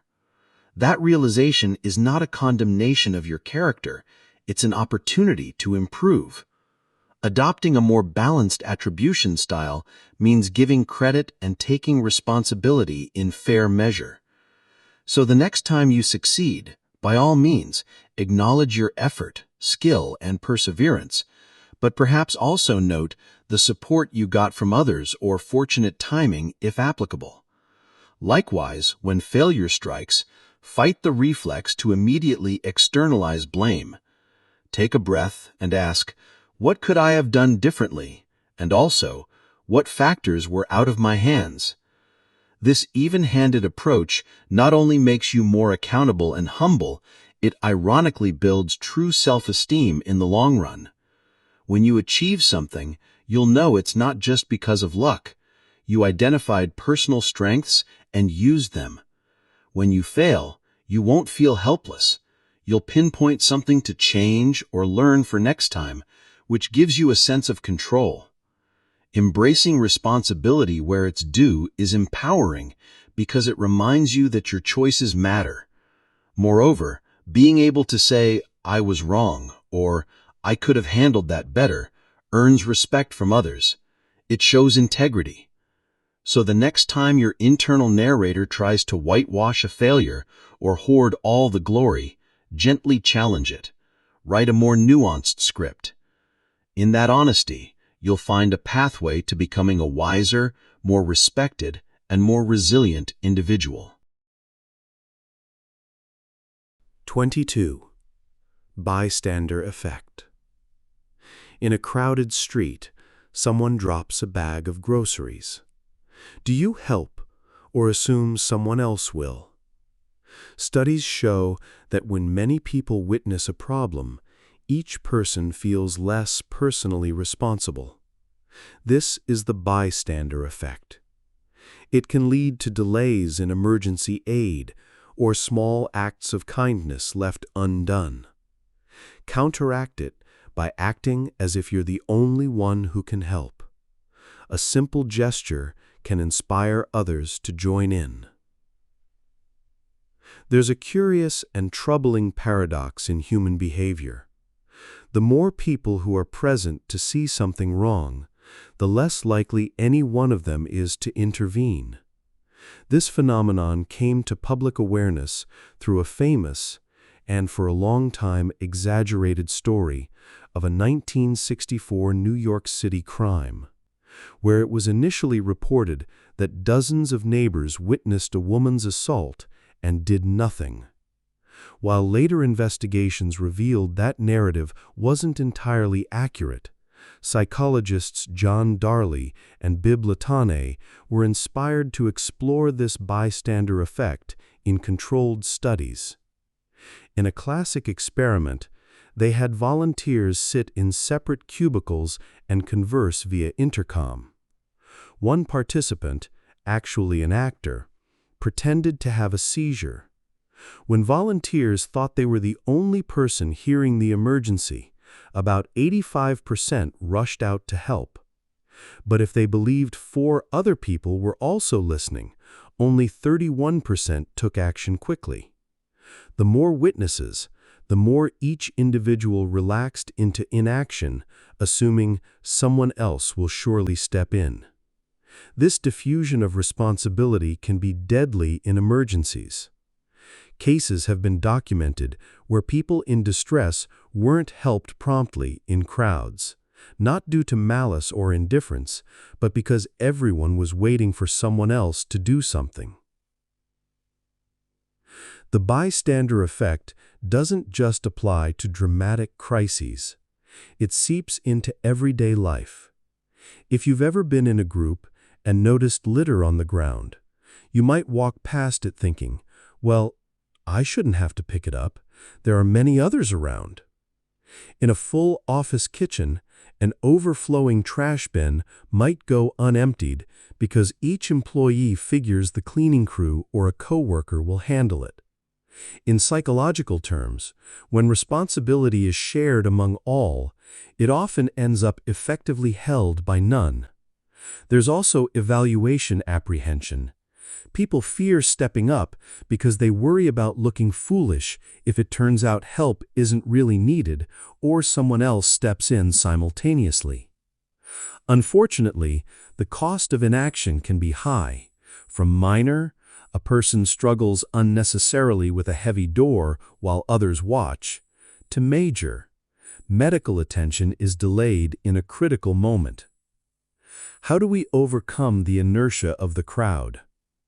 The key is to consciously claim responsibility the moment you notice something amiss. Instead of looking around for social cues, which often will be everyone pretending not to notice to avoid standing out, act as if it all depends on you. Often, a beautiful thing happens. Your courage can break the spell for others. One person kneeling to help a fallen pedestrian frequently triggers a few more to assist. In Latané and Darley's work, they found that if one person acts, it often wakes up the sense of duty in the others who were paralyzed by uncertainty. If you're ever in trouble in a crowd, say you feel faint on a train, the advice is to single someone out. Point or make eye contact and say, "You, please, help me." This cuts through the diffusion and gives a clear cue. To be the helpful bystander yourself, you can reverse engineer that strategy. Pretend you have been personally asked. Of course, ensure your own safety within reason, especially in dangerous situations. But remember that you have the power to set the example. Even small acts, like being the first to say, "I'll chip in for a gift for a sick colleague," can galvanize the group into collective kindness. The world often needs that first brave soul to step forward. Don't underestimate that influence could be you. Whether it's an emergency or a simple everyday courtesy, taking initiative not only aids the immediate situation, but also reinforces a culture where people don't pass the buck on caring for one another. As one saying goes, be the change you wish to see. In this context, be the helper you're hoping someone else will be, and others just might follow your lead. Number 23. Authority bias. We often trust people in positions of authority, sometimes blindly. Doctors, teachers, religious leaders, or celebrities may speak outside their expertise, yet their status lends weight to their words. A famous actor endorsing a medical treatment doesn't make it effective. An elder's advice may be rooted in tradition rather than evidence. Respect for authority is healthy, but so is critical thinking. Ask questions and check credentials, even when advice comes from respected figures. From childhood, many of us are conditioned to obey and trust authority figures. Parents, teachers, community leaders. Authority bias is the tendency to place undue trust in the opinions of a figure seen as an authority, even when that opinion lies outside their realm of knowledge or may be objectively suspect. A classic and chilling demonstration of obeying authority was Stanley Milgram's obedience experiment in the 1960s. Participants thought they were administering painful electric shocks to another person under a researcher's instructions. Despite hearing what they believed were cries of pain, a shocking number of people continued increasing the voltage simply because the man in the lab coat calmly said, "The experiment requires you to continue." This showed how deep the instinct runs to defer to someone perceived as an expert or official. In everyday scenarios, authority bias can be less dramatic but still problematic. Consider celebrity endorsements. A world-famous basketball player might endorse a particular health supplement. Fans may rush to buy it, implicitly trusting that he uses it, it must be good, even though the athlete has no medical or nutritional qualifications. His authority is in sports, not supplements. But the halo of fame, another form of authority in our celebrity-driven culture, biases judgment. Remember, the halo effect overlaps here too. Similarly, if a highly respected professor opines on a subject outside her field, listeners might take her word as gospel without verifying facts, simply because she's brilliant in her domain. In workplaces, authority bias might deter employees from questioning a manager's flawed plan. She's the boss. If she says it'll work, I guess it will. In medical settings, patients often accept a doctor's orders even if they don't fully understand or feel uneasy, sometimes to their own detriment. Historically, appeals to authority have even slowed scientific progress. There were times when questioning the established doctrine set by revered figures like Aristotle or Galen was discouraged, delaying new discoveries. None of this is to say we shouldn't respect authority. Often, authority figures do have deep expertise or experience that warrants our attention. Laws, social order, education all rely to some extent on respecting legitimate authority. The key is critical reverence. Respect doesn't mean shutting off your brain. Even an expert can be wrong or have blind spots. Authorities can also abuse their position or speak beyond their competence. A religious leader might give medical advice that isn't scientifically sound, or a politician might opine on climate science without background knowledge. In such cases, their authority in one domain doesn't translate to truth in another. So, how do we manage authority bias? Start by checking credentials and relevance. If someone renowned in one field makes a claim in another, look for confirmation from actual experts of that second field. Ask questions. In a hospital, if a treatment isn't clear to you, it's okay to politely press the doctor for explanation or even seek a second opinion. Good professionals will welcome informed questions. They want you to understand and be on board. In the workplace, if a higher-up proposes something that seems off, frame your inquiry respectfully. I want to understand the reasoning here. Could this approach possibly lead to X consequence? This signals not defiance, but a desire to ensure success. Often, authority figures appreciate a thoughtful devil's advocate. It can save them from oversight. Remember that true experts often acknowledge the limits of their knowledge. Beware anyone in authority who never admits, "I don't know," or discourages any questioning. That's a red flag of insecurity or dogma, not enlightened leadership. By combining healthy skepticism with due respect, you strike a balance. You neither bow unthinkingly nor rebel reflexively. Instead, you engage with authority intelligently. This not only protects you from blindly following poor directives, but it also contributes to a culture where decisions are made on merit and evidence, not just on someone's title or fame. As the saying goes, trust, but verify. You can honor the wisdom of your mentor, doctor, or leader, and still keep your own good sense engaged. After all, even the wisest authority is human, and acknowledging that is ultimately a service to truth and collective well-being. Number 24. Just world phenomenon. Many of us want to believe that the world is fair and that people get what they deserve. This comforting notion can lead to blaming victims. They must have done something wrong, or hard work always pays off. In reality, circumstances and luck play roles in outcomes. Recognizing injustice doesn't make you cynical. It makes you compassionate. Be careful not to dismiss someone's hardship as deserved. Sometimes good people suffer and bad people prosper. It's a common human inclination to seek order and justice in a chaotic world.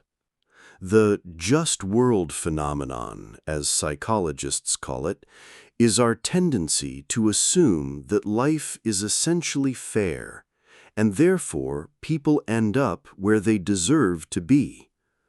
On the surface, this belief can be reassuring. It suggests a moral balance to the universe, where good deeds are rewarded and bad deeds punished. Many cultural teachings reinforce it. Think of proverbs like, "You reap what you sow." However, this mindset has a dark side. When confronted with evidence of injustice or misfortune, people gripped by the just world belief often rationalize it by finding fault with the victims rather than accepting that unjust things can happen arbitrarily. In a classic study, researchers Lerner and Simmons, 1966, observed participants who watched what they believed was a person receiving painful electric shocks as part of a learning experiment. These observers, uncomfortable with the victim's suffering, later tended to derogate the victim's character, essentially convincing themselves the person must have somehow deserved the outcome. This was their mind's way of restoring a sense of justice. If something bad happened, the person must have had it coming. We see traces of the just world fallacy whenever someone says, "She shouldn't have worn that if she didn't want attention," in response to harassment, or, "If he's poor, he must be lazy or made bad choices," dismissing systemic issues or sheer bad luck that can contribute to poverty. It's emotionally easier to believe that everyone's lot is self-earned than to face the frightening idea that bad things can befall good people randomly, or that you yourself could do everything right and still fail due to factors beyond your control. Unfortunately, The just world view can breed a lack of empathy.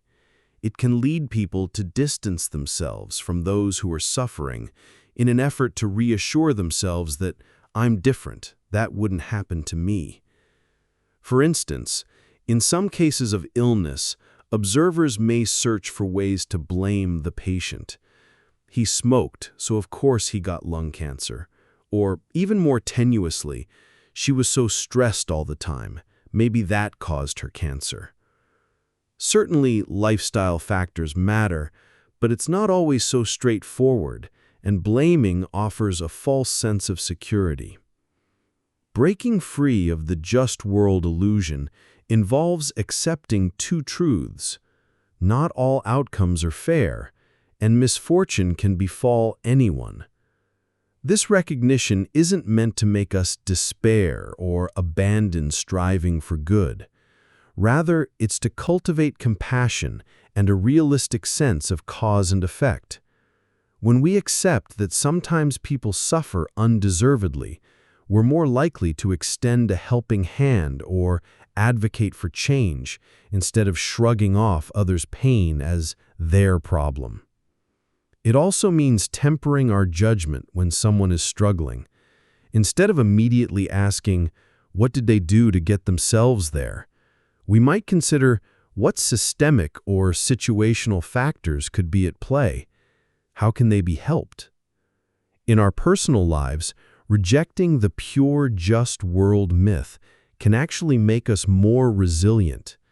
If you encounter a setback, rather than harshly judging yourself, I failed, so I must be a bad person or did something to deserve this, you might recognize the role of external factors or plain bad luck, learn from any mistakes, and move forward without the extra burden of shame that everything reflects your moral worth. Believing in some justice is fine.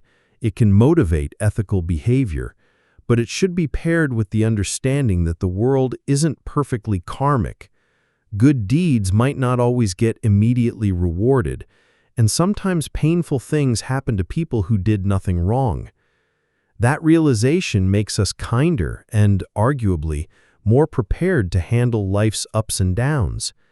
It prompts us to create more justice where we can, rather than assume it's automatically in place. In short, it's admirable to want a just world, and we should work toward that. But we mustn't twist our perception of reality to fit that desire. A clear-eyed view admits life's unfairness and chooses empathy over blame, action over complacency. Number 25. Fundamental attribution error. When someone cuts us off in traffic, we may label them reckless or rude. Yet when we cut someone off, we excuse it because we were distracted or in a hurry. We tend to attribute others' actions to their character and our own to circumstances.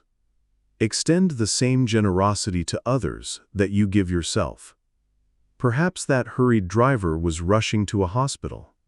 Considering context fosters empathy. Every day, we interpret why people do what they do, and often we get it wrong in a very particular way.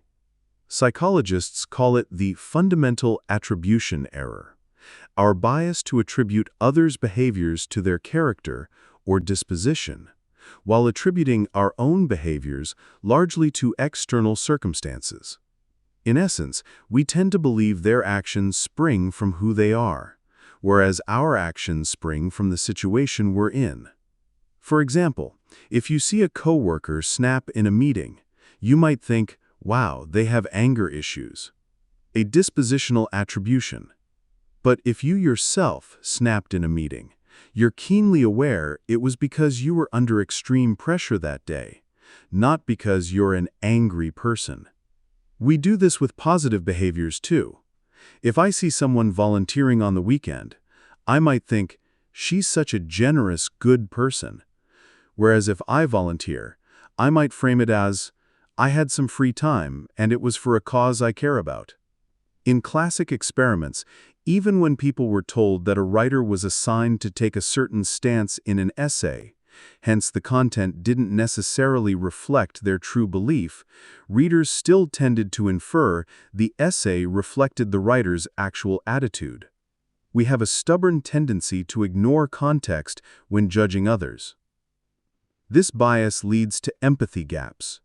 It's easy to judge a stranger harshly for a single action without appreciating their full context, something we are naturally inclined to do for ourselves or people we know well.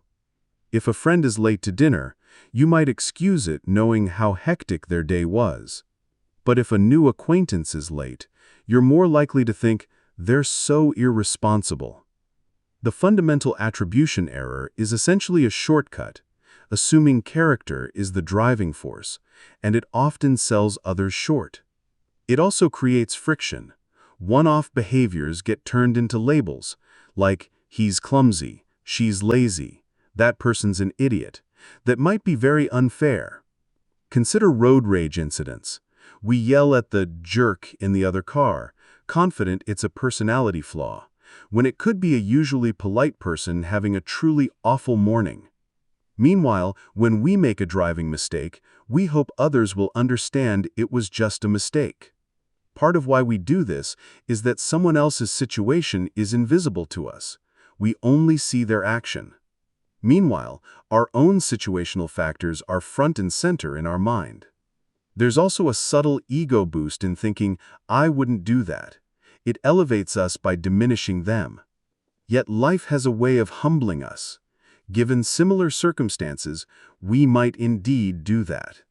How many times have you said, I can't believe so-and-so forgot our meeting, only to find yourself forgetting one later due to stress or fatigue? The remedy is a dose of empathy and the habit of considering external explanations first. When confronted with someone's seemingly negative behavior, pause and play devil's advocate on their behalf. Could there be a situational reason? Maybe that short-tempered barista had been on a 10-hour shift dealing with rude customers. Maybe the coworker who missed a deadline is caring for a sick parent at home. Or maybe the person who cut you off in traffic genuinely didn't see you or is coping with an emergency. Importantly, considering situational factors doesn't mean excusing truly bad actions or abandoning accountability. It simply means you gather more information and context before rushing to a judgment about character. Often, you'll find your anger or scorn softens into understanding. And in cases where someone is frequently problematic, understanding context might reveal patterns or underlying issues like burnout or insecurity that can be addressed with compassion instead of just condemnation. Practicing this mindset also makes you kinder to yourself in a balanced way. If you treat others' missteps with more understanding, you'll find it easier to forgive your own occasional slip-ups without overly harsh self-judgment. In relationships, this habit can be transformative. Instead of labeling your partner's annoying action as a character flaw, you might ask, what's going on behind that behavior? This invites dialogue instead of conflict. Overall, extending situational awareness to others simply levels the playing field. We start giving others the same benefit of the doubt that we naturally give ourselves. In doing so, we create more room for patience, cooperation, and mutual respect, qualities every community thrives on. Number 26. Dunning-Kruger Effect. Sometimes people with little expertise overestimate their competence, while those with deep knowledge underestimate theirs. A beginner at a language might feel fluent after a few lessons, while a seasoned speaker knows how much more there is to learn. This is the Dunning-Kruger effect. Stay humble when learning new skills. Ask for feedback. Expertise grows from recognizing your own limitations and continually seeking to improve.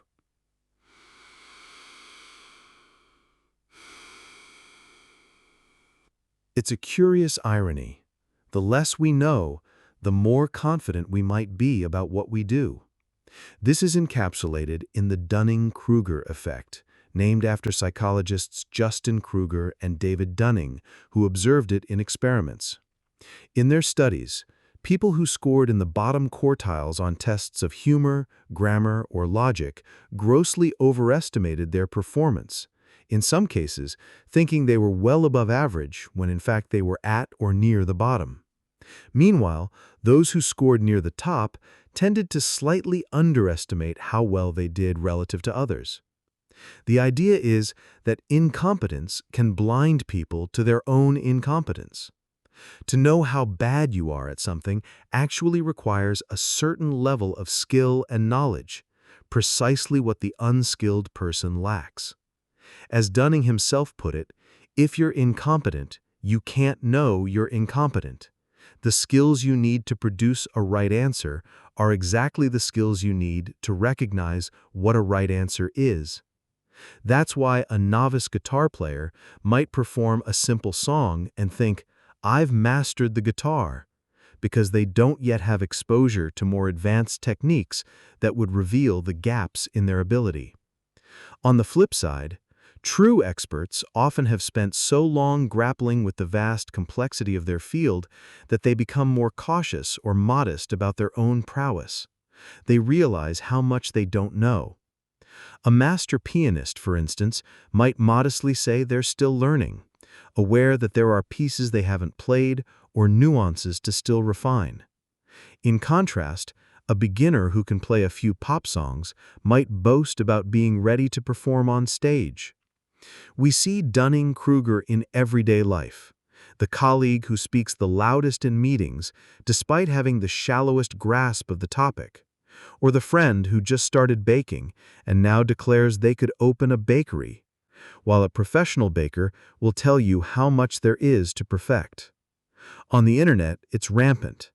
People with a quick Google-based understanding of immunology loudly debating doctors with decades of experience, for example. Of course, confidence isn't bad. It's good to believe in yourself and take on new challenges. But overconfidence paired with incompetence can be risky. Think of a driver who way overestimates their driving skills, or someone doing a DIY electrical repair at home with little knowledge. Dangerous. It can also be grating in social contexts. Nobody enjoys the company of someone who knows it all, but in reality doesn't. So how to avoid being that person and instead harness this effect for growth? Humility and feedback are key. When learning something new, remind yourself there are likely complexities you're not aware of yet. Assume there is more to learn, because there almost always is. Seek out feedback from people who are more experienced. Dunning and Dunning's research also showed that once low-skill individuals were given some training, enough to improve their skills and recognize their prior ignorance, they became much more accurate in self-assessment. In other words, learning more helped them see why they were beginners, and their overconfidence dropped to more reasonable levels. So, becoming aware of the Dunning-Kruger effect is already a step towards mitigating it.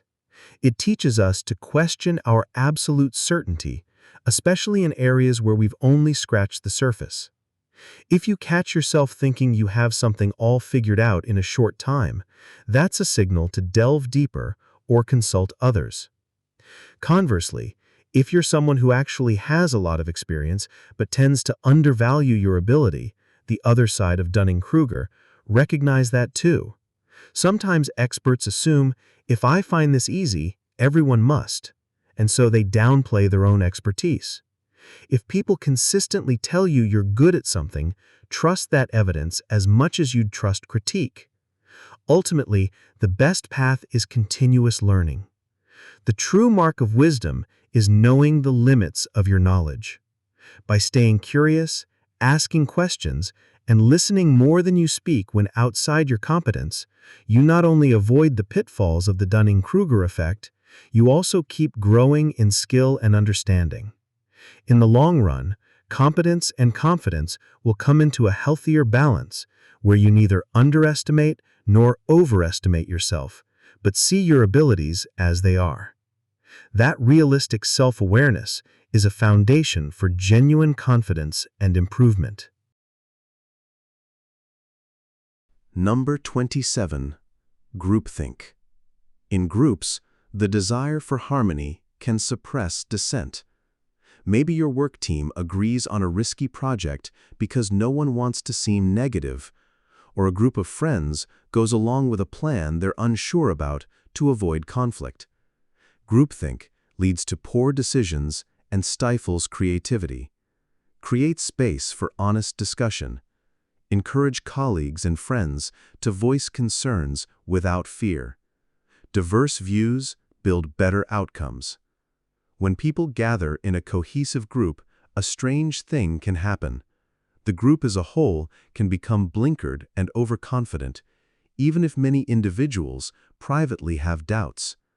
This phenomenon, known as groupthink, was studied at length by psychologist Irving Janis in the context of historical fiascos like the Bay of Pigs invasion. In that case, President Kennedy's inner circle, striving for consensus and loyalty, failed to challenge a flawed plan, leading to a highly avoidable disaster. Groupthink occurs when the drive for unity or conformity in a decision-making group outweighs realistic appraisal of alternatives or risks.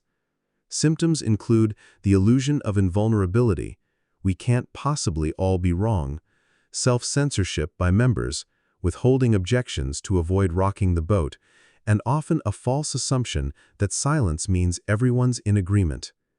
If one or two vocal people set a direction, others may feel pressure, internal or external, to nod along even if they're uneasy. For example, in a corporate meeting, if the boss and a few senior members seem keen on a plan, lower-ranking team members might bite their tongues about potential flaws, not wanting to be seen as disloyal or not a team player. As a result, the group may charge ahead without examining pitfalls that in hindsight were glaring. Why do smart individuals succumb to groupthink? There are a few reasons. Social harmony is pleasant and conflict is uncomfortable. Voicing dissent can risk social friction or personal backlash, so people often convince themselves that their doubts aren't that important or probably I'm the only one thinking this. There's also an element of confirmation bias at the group level. Once a consensus direction is established, everyone tends to pay attention to information that confirms it and downplay or ignore warnings. Additionally, groups sometimes have mind guards, unofficial role players who shield the group from contrary viewpoints, maybe by quickly shooting down alternative ideas or by failing to pass critical information to decision-makers. Groupthink is more likely in groups that are very cohesive, insulated from outside opinions, and lacking systematic decision-making procedures. It's a particular risk in environments with strong directive leaders and a culture that doesn't welcome dissent. One striking example outside the political realm, NASA's Challenger shuttle disaster in 1986, where groupthink among engineers and managers was cited as a factor. Concerns about the O-ring seals, which eventually failed, were raised, but the launch went ahead partly due to managerial pressure and a group culture that had become overconfident and dismissive of negative recommendations. The tragedy might have been averted if minority opinions had been taken more seriously. So how can we counter groupthink and harness the real strength of groups, which is diversity of perspectives? It starts with cultivating an environment that rewards critical evaluation and questioning. Leaders play a huge role. If you're leading a team, explicitly invite objections. Ask, what might be the downsides of this idea? Let's brainstorm reasons this could fail. Assign a devil's advocate in meetings, someone whose job is to intentionally poke holes in the plan. Janis suggested this as a remedy. That externalizes dissent as a constructive role rather than a personal attack. If you're a group member and not the leader, you can still ask questions diplomatically. I'd like to play devil's advocate here, just to ensure we're not missing any risks. Also, Encourage seeking input from outside the immediate group. Sometimes fresh eyes or expert opinions from elsewhere can challenge an insular viewpoint. Another strategy is private voting or surveying before group discussion. This can reveal if there actually is a lack of consensus under the surface. For example, team members could anonymously submit concerns or ratings of a proposal. Seeing that not everyone is on board gives permission to discuss issues openly. It's important to fight the false illusion of unanimity. Silence does not always mean agreement. If you sense that you or others are holding back, gently bring it up. It seems we all are agreeing quickly. Before we finalize, does anyone have any reservations we should consider? Even one voice breaking the ice can empower others to chime in. Healthy groups also embrace a mindset Janice called vigilant decision-making, consciously and methodically exploring pros, cons, and alternatives. This might feel slower or more contentious, but it usually leads to better outcomes and fewer regrets. Consider companies known for innovation. They often foster a culture where anyone can question an idea, regardless of rank, and alternatives are chewed over robustly. It's not that they avoid consensus, they just arrive at it through rigorous debate rather than premature agreement. Ultimately, avoiding groupthink boils down to valuing truth and success over comfort and cohesion. It's recognizing that a bit of disagreement or tension now is far better than a disastrous collective mistake later. Diverse viewpoints and honest debate are the bloodline of sound decisions.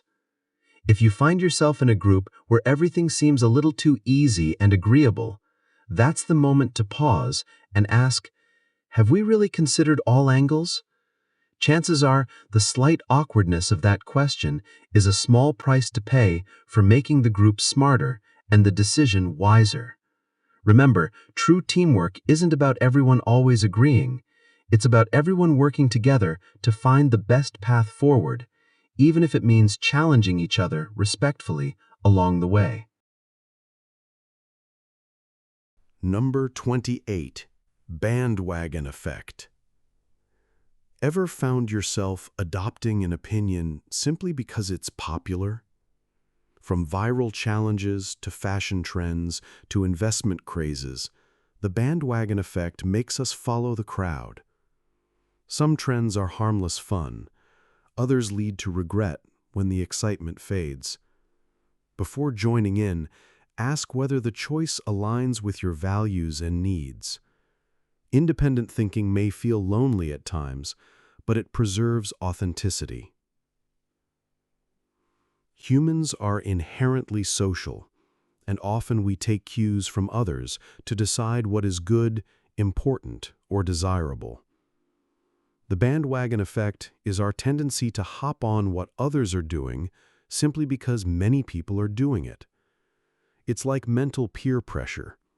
If everyone seems to believe something or partake in something, we're more inclined to do so too. This is closely tied to social proof, but the bandwagon effect specifically emphasizes the snowballing nature of popularity. The more who join, the more attractive joining becomes, in a self-reinforcing loop. This can be relatively innocuous, like a new slang word that spreads among friend groups because once a few people use it, the rest pick it up just to fit in. It can also drive larger fads. We've seen it in fashion, must-have items that suddenly all your colleagues are wearing. In entertainment, a show or meme that goes viral because, well, it's viral. And certainly in social media challenges. Remember the Ice Bucket Challenge for charity? It grew largely because each participant challenged multiple friends who then felt compelled to jump on the bandwagon. In moderation, bandwagon hopping is part of shared culture and can be fun or bonding. Problems arise when we let the bandwagon effect override personal judgment or lead us into risky territory. Consider the realm of investments. During economic bubbles, like the dot-com bubble of the late 1990s or the cryptocurrency rush more recently, many people threw money into stocks or coins, not because they understood or believed in the fundamentals, but because everyone else was doing it and making, at least on paper, a fortune. It's hard not to follow when you see neighbors and friends benefiting. Fear of missing out, FOMO, kicks in, and soon a speculative frenzy forms. History shows these bandwagons often derail, leaving latecomers with serious losses. The same pattern can occur in politics or belief systems. If you live in a community or online environment where a certain opinion is loudly dominant, you might find yourself adopting that stance more due to its ubiquity than your own analysis.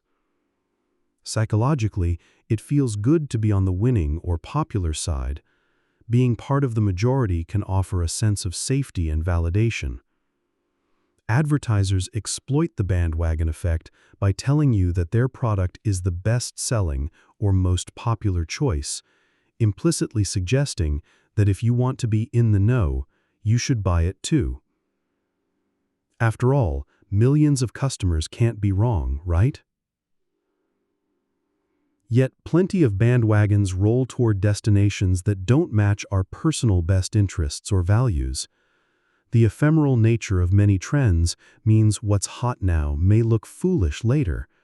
Those cringe-worthy fashion choices in old photos often happened because it was cool at the time. On a more serious note, moral bandwagons can lead entire societies astray. From historical incidents of mass hysteria to modern social media pylons where people support a cause or condemnation without checking facts just because it's trending. Going against the crowd can indeed be uncomfortable. There's a reason it's said, "The nail that sticks out gets hammered down." But as the saying also goes, what's right is not always popular, and what's popular is not always right. To avoid bandwagon pitfalls, practice conscious pause when you sense you're swept up primarily because others are. Ask yourself some reflective questions like, if I strip away the hype, do I genuinely like or agree with this? Would I still do this if I were the only one or if it weren't public on Instagram? Does this align with my values, needs, or long-term goals? If the answer is no, maybe it's a bandwagon better skipped. It might mean feeling a bit out of step sometimes, but that's okay. Some of the most successful or principled people zig when everyone else zags. Remember that every trendsetter started by not following the current trend. Also, not all bandwagons are bad. Some collective movements, like a surge in reading a certain meaningful book, or adopting a beneficial habit like meditation because many around you are, can be positive. The key is to join because it resonates with you, not merely because of social pull. It helps, too, to expose yourself to different circles and opinions, so no single bandwagon dominates your horizon. If you're only hearing one loud voice, you're more likely to jump on it. Broader perspective encourages independent thinking. Sure, independent thinking may feel lonely at moments. We all have an innate wish to belong. But there are ways to strike balance. Perhaps you enjoy participating in some communal trends for the camaraderie. No harm in that. Yet maintain a core sense of self that isn't swayed on things that truly matter to you. If you pass on the hot new show everyone's raving about because it doesn't appeal to you, trust that choice. You'll likely spend that time doing something you truly enjoy rather than something you should enjoy. And often enough, you'll find others who quietly felt the same, and you'll form a more authentic connection over shared genuine interests, not just shared bandwagons. In essence, the bandwagon effect is a bit like cotton candy. enticing and easy to gobble when everyone else is, but not very nourishing. Tasty now, may be regrettable later. Sometimes, stepping off the bandwagon, or not boarding to begin with, is what allows you to find your own path, one that might even start a better trend for others to follow. Number 29. Availability Heuristic. We judge how common or risky something is based on how easily we can recall examples. Plane crashes make headlines, so flying seems more dangerous than driving, even though statistics say otherwise. If you recently heard about a burglary, you might overestimate the likelihood of one in your neighborhood. To avoid being misled, look up actual data, and remember that rare but vivid events don't represent everyday reality. Our brains are like search engines. When asked a question like, "How likely is X?" or "How often does Y happen?" we tend to query our memory for examples. If examples come up quickly, we assume X or Y is common or likely. This is the availability heuristic at work. It's a mental shortcut that relies on immediate examples that spring to mind. It often serves us well in everyday estimations, but it can also skew our perception because what's easily recalled is not always representative of actual frequencies or risks. Media coverage plays a huge role in this. Dramatic, unusual, or catastrophic events are reported extensively, making them top of mind. Take shark attacks versus drowning in a swimming pool. Shark attacks are extremely rare, but they're news fodder and subject of movies. Drowning in a backyard pool, sadly far more common, doesn't usually make national headlines. So people might develop an outsized fear of ocean swimming relative to the more statistically present danger of water around the home. Similarly, many folks overestimate their risk of dying in a plane crash because those events, while rare, are massively publicized and thus memorable. Meanwhile, car accidents kill many more people each year, but they happen so frequently and scattered that they're not as seared into any one person's memory, and often not national news unless involving many victims or high drama. Thus, someone might feel safer driving a long distance than flying, when in reality, flying is the safer mode mile for mile. Emotionally charged events also stick in memory more, enhancing availability. After seeing news of a violent crime in your city, you might feel that crime is spiking, even if overall rates are steady or declining. The vivid story of one victim may outweigh dry statistics in your mind. Likewise, personal experiences can create availability bias. If you've been bitten by a dog, that memory is readily available and may make you assume dog bites are more common than they actually are, among dogs in general. Or if 3 of your friends recently found jobs through networking, you might conclude most jobs are found through networking, which might be true or not depending on broader data, because those cases are salient. The inverse happens too. Long-term risks that don't produce salient episodes, like gradual climate change impacts or the slow effects of unhealthy eating, may be underweighted in our minds because they don't present a single striking event that we recall easily. The availability heuristic often leads to misjudgments of risk. Psychologist duo Emma Tversky and Daniel Kahneman gave an example. People in one study judged words that start with the letter K as more frequent than words that have K as the third letter because it's easier to recall words by first letter. In English, though, there are actually many more words where K is the third letter than the first. But how many can we list offhand? Probably not many, whereas kangaroo, kite, kitchen come to mind readily for letter starts. Our mental availability fooled us. To counteract the biases availability can introduce, it's helpful to consciously seek objective data when possible, especially about important decisions or fear-inducing topics. If something feels common or very risky, Ask yourself, is it really common, or have I just seen it a lot lately, in news or anecdote? Sometimes, literally checking statistics can recalibrate your view. For instance, after a high-profile plane crash, one might check and learn that tens of thousands of flights arrive safely every day, a perspective that might ease the fear by showing the rarity in context. For health fears, rather than relying on stories, like "my cousin's friend had a bad reaction to that medicine," which is memorable, look at quantified side effect rates or talk to a doctor about probabilities. For crime, local police data or reliable reports can tell you if that sensational case was a one-off or part of a larger pattern. Another approach: examine your memory itself. We tend to remember dramatic examples and forget mundane ones. When you're assessing risk, try to recall counterexamples too. Maybe you recall a burglary in your area, so burglary risk seems high. But can you recall a span of time or neighbors who didn't experience burglary? Those non-events are hard to recall by nature, but logically, every day that nothing happened is part of the picture. We often have to infer the silent evidence. Just because something comes to mind easily doesn't mean it happens frequently.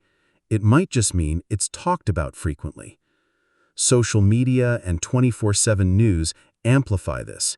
We see the worst or weirdest events from around the world on our feeds daily. That can warp our sense of frequency. One can remind themselves that what's trending is not necessarily what's typical. The goal isn't to ignore gut feelings completely, they often have some grounding, but to temper them with critical thinking. By being aware of the availability heuristic, you already take a step back from immediate intuition and double-check against reality.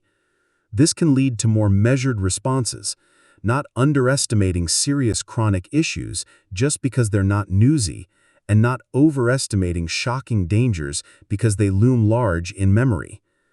Basically, it helps ensure we're living in the real world, not just in the highlight or horror reel of our mind. Balanced risk perception lets us prioritize our attention and resources more wisely, worry a little less about the sensational improbabilities, and focus more on the everyday things that truly affect us. In a world of sensational media, that kind of clear thinking is a superpower in its own right. Number 30. Psychological projection. Sometimes we attribute our own unwanted feelings or behaviors to others. An angry person might accuse everyone else of being hostile. A dishonest person might assume everyone cheats. Projection shields us from facing uncomfortable truths about ourselves. When you catch yourself criticizing someone harshly, pause and reflect. Is it possible you're seeing your own trait mirrored back? Self-awareness can prevent us from unfairly judging others. It's a curious and ironic mental defense.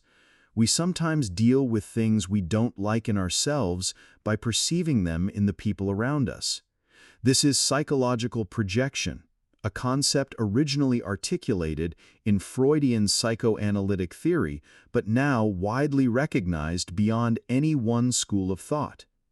In essence, projection is like emotional sleight of hand. I take a feeling or trait of mine that I'm uncomfortable with and project it outward, as if it belongs to someone else. For instance, imagine I frequently feel envy, but consider envy a shameful emotion.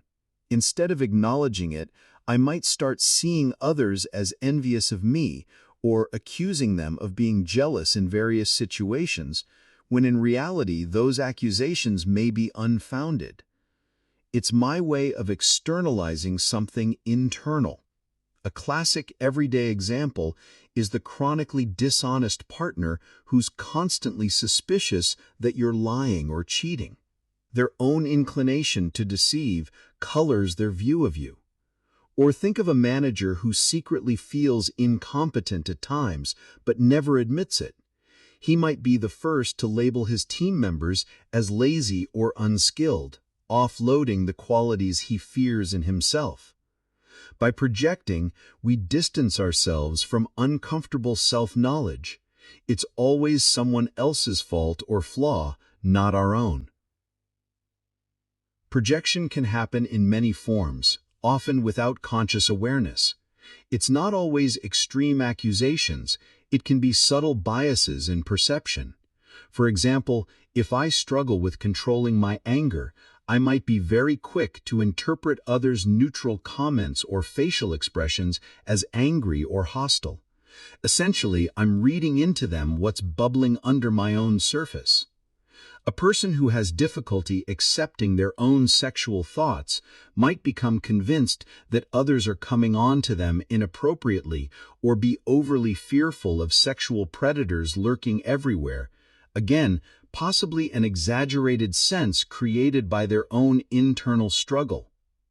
An insecure leader who deep down fears they're not respected might continuously complain about how nobody respects authority these days, projecting their internal lack of confidence onto external behavior of subordinates. This defense mechanism can strain relationships because it often involves misattributing negative intentions or traits.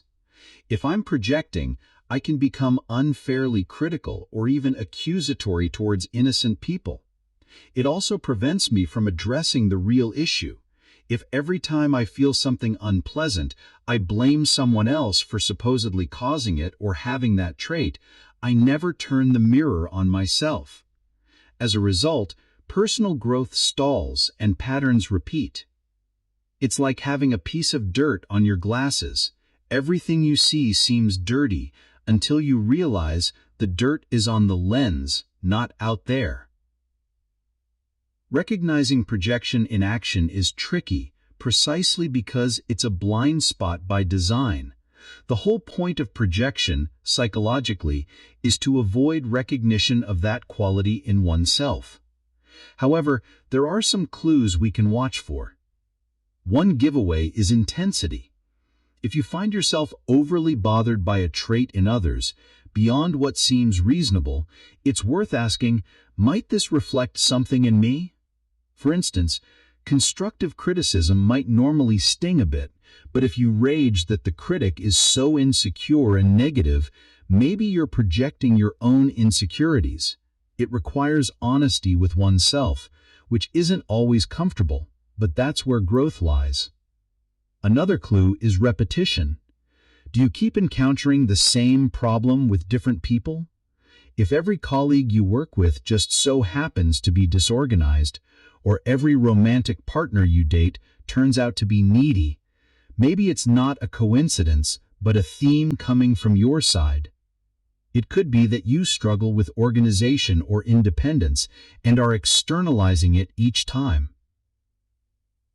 So, what to do if you suspect projection? Self-reflection is key. A practical tip is whenever you catch yourself criticizing someone harshly or attributing negative motives to them, pause and do a quick turn-around exercise. Is there any way this criticism or feeling could be about me instead? You might not always find a direct link, but even asking opens the door to insight. Sometimes journaling helps. Write down what exactly is bothering you about the other person, then read it back and ask if any of those descriptors apply to you in some measure. It can be humbling to realize occasionally it fits. That humility is good. It prevents unfair judgment and encourages empathy. Next time you're about to call someone lazy in frustration, check your own recent habits.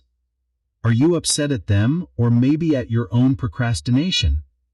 If it's the latter, acknowledging that removes the undue blame on the other and gives you something constructive to work on, your own behavior. Projection can also be tackled by improving how we handle our uncomfortable feelings internally. Instead of denying or ejecting them, we can learn to sit with them, process them, maybe in therapy or honest conversations. When you own a trait or feeling, such as, yes, sometimes I can be selfish, or I have anger I need to deal with, it loses power over you. You won't need to see it everywhere outside because you've accepted it inside and are managing it. This self-acceptance, paradoxically, often makes one more tolerant and understanding of others. For example, someone who acknowledges their own tendency to lie in tough spots might become more forgiving of others' dishonesty, or at least not so quick to label everyone as liars. They understand the pressure that leads to it and work on honesty starting with themselves. Of course, not every criticism we have of others is projection. People do genuinely have flaws and wrong us sometimes, but projection is about misplacing the source of our feelings.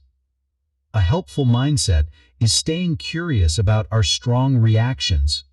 By doing that, we catch glimpses of our inner world being reflected in how we view others. Over time, this practice makes us fairer judges of character, both others and our own, and can greatly improve relationships. Instead of fighting phantoms of our psyche in other people, we handle issues where they belong. That clarity fosters better communication and compassion. In short, owning our own shadows keeps us from carelessly casting them onto our friends, family, or strangers. We clean our glasses so we see others and ourselves more accurately, and that paves the way for healthier interactions and personal growth. Number 31. Self-fulfilling prophecy. Our expectations can shape reality. A teacher who believes a student will succeed may offer extra encouragement, leading the student to improve. Conversely, expecting failure can dampen effort and contribute to poor outcomes.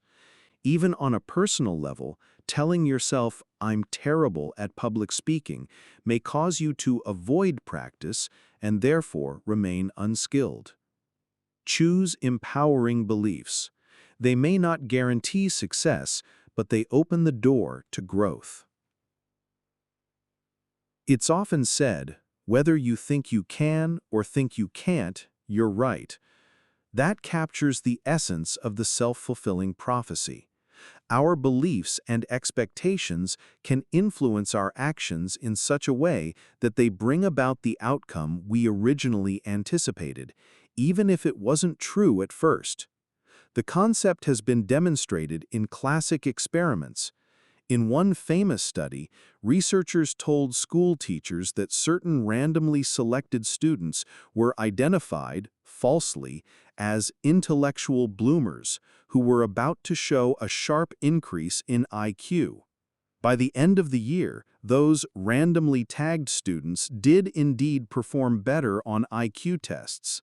Why? The teachers, believing in these students' potential, likely gave them more attention, harder material, more encouragement, subtle differences in treatment that nurtured better performance. The students themselves might have picked up on the teacher's confidence and tried harder. The prophecy, "students will blossom intellectually," fulfilled itself because of the changed behaviors stemming from the expectation. This phenomenon happens all over in life. If a manager assumes a new hire is especially capable, they might give them more responsibility or mentoring early on, and the new hire rises to the occasion. Not necessarily because they were inherently more capable than others, but because they were given the chance to prove themselves. Meanwhile, if a manager expects another employee to be mediocre, they might not invest in them or may scrutinize mistakes more, and that employee might then become disengaged or nervous, fulfilling the average performance expectation. On the flip side, negative expectations can also manifest. A coach convinced a player lacks talent might not give them playtime or coaching, and lo and behold, the player doesn't improve and looks untalented. That coach's initial judgment helped create the very underperformance they predicted. It's important to note that self-fulfilling prophecies don't create magical outcomes out of thin air, they work through behaviors. An expectation changes how we act, which in turn affects reality. Personally, our own expectations of ourselves work similarly. If you go into a task convinced, "I'm going to fail," you might approach it half-heartedly or anxiously.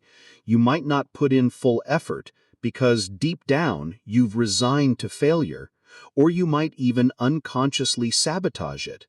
Then, when failure happens, you feel validated. "See, I knew it." But was it fate, or did your belief help pave the way for that outcome? Often it's the latter. Conversely, optimistic but realistic self-beliefs, like, "I can learn this if I work at it," push you to engage, practice, and persist, increasing the chance that you actually succeed or at least improve significantly. This is very evident in something like public speaking. If you label yourself terrible at speaking, you'll probably avoid opportunities to practice, or if forced to speak, you'll be so consumed by the identity of being terrible that you speak nervously, fulfilling the expectation. However, if you adopt the mindset, "This is a skill I can develop," you're more likely to practice, maybe join a speaking group, or at least approach the podium with a bit more ease, leading to better results over time. Another realm is interpersonal. Assume the worst of someone, and you might treat them distrustfully or coldly, prompting defensive or cold reactions from them. Before you know it, "See, I was right not to trust them." But your initial coldness helped shape their response. It becomes a loop. This doesn't mean all negative outcomes are your fault for expecting them. Sometimes, despite positive thinking, things go awry for reasons beyond control. But it's about stacking the deck in your favor rather than against yourself or others through expectations. How do we harness this effect for good? First, awareness. Notice the expectations you carry.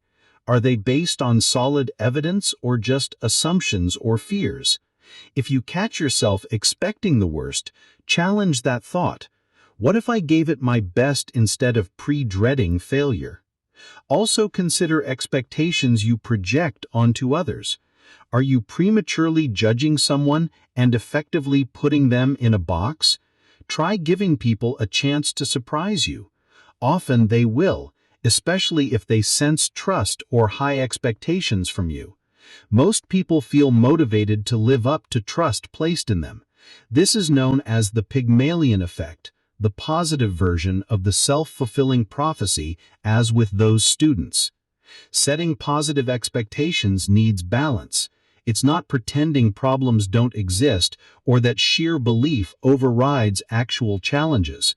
Rather, it's an attitude that encourages growth, believing improvement is possible, believing effort matters, believing good outcomes can happen, and then acting in line with those beliefs. At the same time, beware of too high or rigid expectations, as they can cause pressure or disappointment.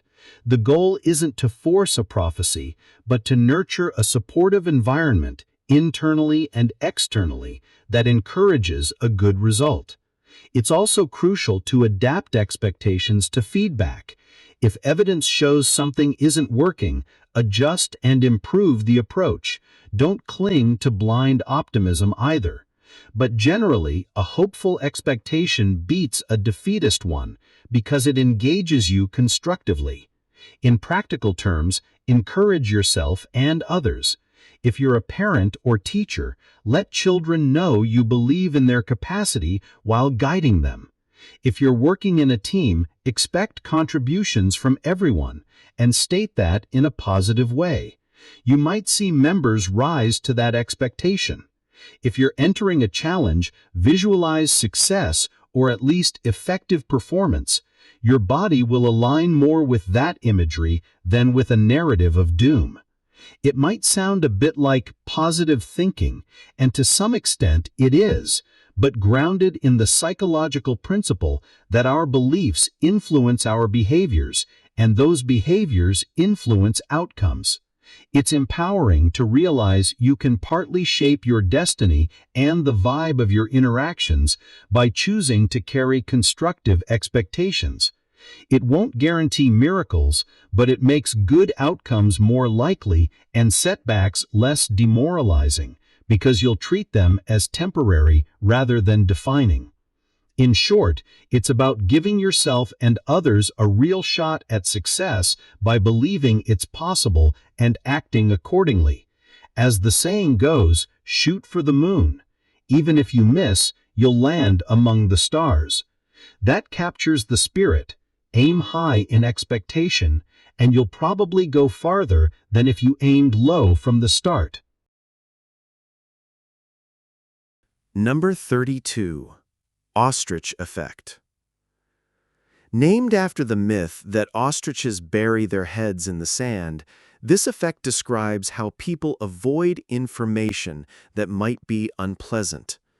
You might ignore a credit card statement because you fear the balance, or avoid a medical checkup to escape potential bad news. Avoidance can provide temporary relief, but often leads to bigger problems later. Facing reality, however uncomfortable, allows you to plan and take action. There's an old tale, largely false in reality, that when scared, an ostrich will stick its head in the sand, thinking it's hiding from danger. While ostriches don't actually do that, humans, metaphorically, do. We sometimes deliberately avoid information that we suspect will upset us. This is dubbed the Ostrich Effect. The logic, often subconscious, is, if I don't see it or know about it, it can't hurt me. Of course, in truth, ignoring a problem doesn't make it disappear. It typically grows. Yet the short-term emotional comfort of avoidance can be very tempting. A common scenario is personal finances. Many people have experienced a moment of dreading to open a bill or check an account balance after heavy spending. The credit card statement arrives, and you think, "I'll look at it later," letting it sit unopened on the desk for days. The anxiety of not knowing seems somehow more bearable than the definite anxiety of seeing a large debt figure. Similarly, investors sometimes avoid checking their portfolio during a market downturn, the rationale being, if I don't look, I won't feel the pain of loss, presumably hoping that by the next time they peak, markets will have recovered. But the ostrich effect isn't just about money. Health is another big area. People might delay getting medical tests or ignore symptoms because they fear a serious diagnosis. Perhaps you've had a situation where you knew you should get something checked out by a doctor, but put it off, half hoping the issue would just resolve itself. Or consider academic settings. A student might avoid looking at their grades or feedback on an assignment that felt hard, preferring the limbo of not knowing to the possible blow of a poor grade. In relationships, someone may avoid having a discussion or checking evidence that could confirm a partner's infidelity, because as long as they don't know for sure, they can maintain the status quo of denial a bit longer. This avoidance provides immediate relief from anxiety or fear, which reinforces the behavior. From a psychological standpoint, it's negative reinforcement, removing an unpleasant stimulus, which strengthens avoidance habit. However, it often compounds the issue. Financially, not facing debt can allow interest and late fees to pile up, making the problem worse. Health-wise, delaying a checkup could mean a disease progresses to a harder-to-treat stage. In academics or work, not reading feedback means you don't improve, leading to repeated mistakes. In personal matters, small issues not confronted can escalate into crises. The Ostrich Effect is akin to not wanting to check the engine when a warning light comes on in your car. You may keep driving a bit carefree, but at risk of a bigger breakdown. The antidote is to muster courage to confront the information, even if it might be unpleasant. A few strategies can help. One is to set regular check-ins that are just routine. For example, commit to looking at your finances every Friday for 30 minutes. When it's a scheduled habit, it feels less like a sudden, emotionally loaded action and more like maintenance, just as you'd weigh yourself periodically for health rather than avoid the scale until a doctor forces you. Often, the dread of uncertainty is worse than the reality. How many times have you finally opened that bill to find the number, while not great, is at least something concrete you can start planning around, rather than the looming nebulous fear you had? Another strategy is to remind yourself that information is empowering. Catching a problem early or knowing the scope allows you to act, control what you can, or at least emotionally begin coping. It's the difference between actively swimming versus drifting in a current blindly.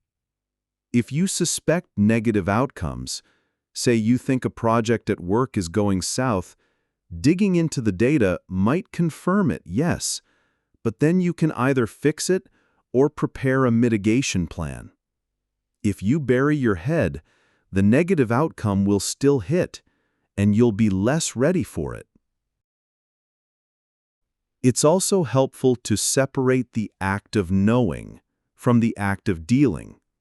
You can tell yourself, checking doesn't commit me to anything. It's just knowledge. Sometimes people avoid information because they feel they can't handle the consequent decisions, but start with just step 1. See the reality.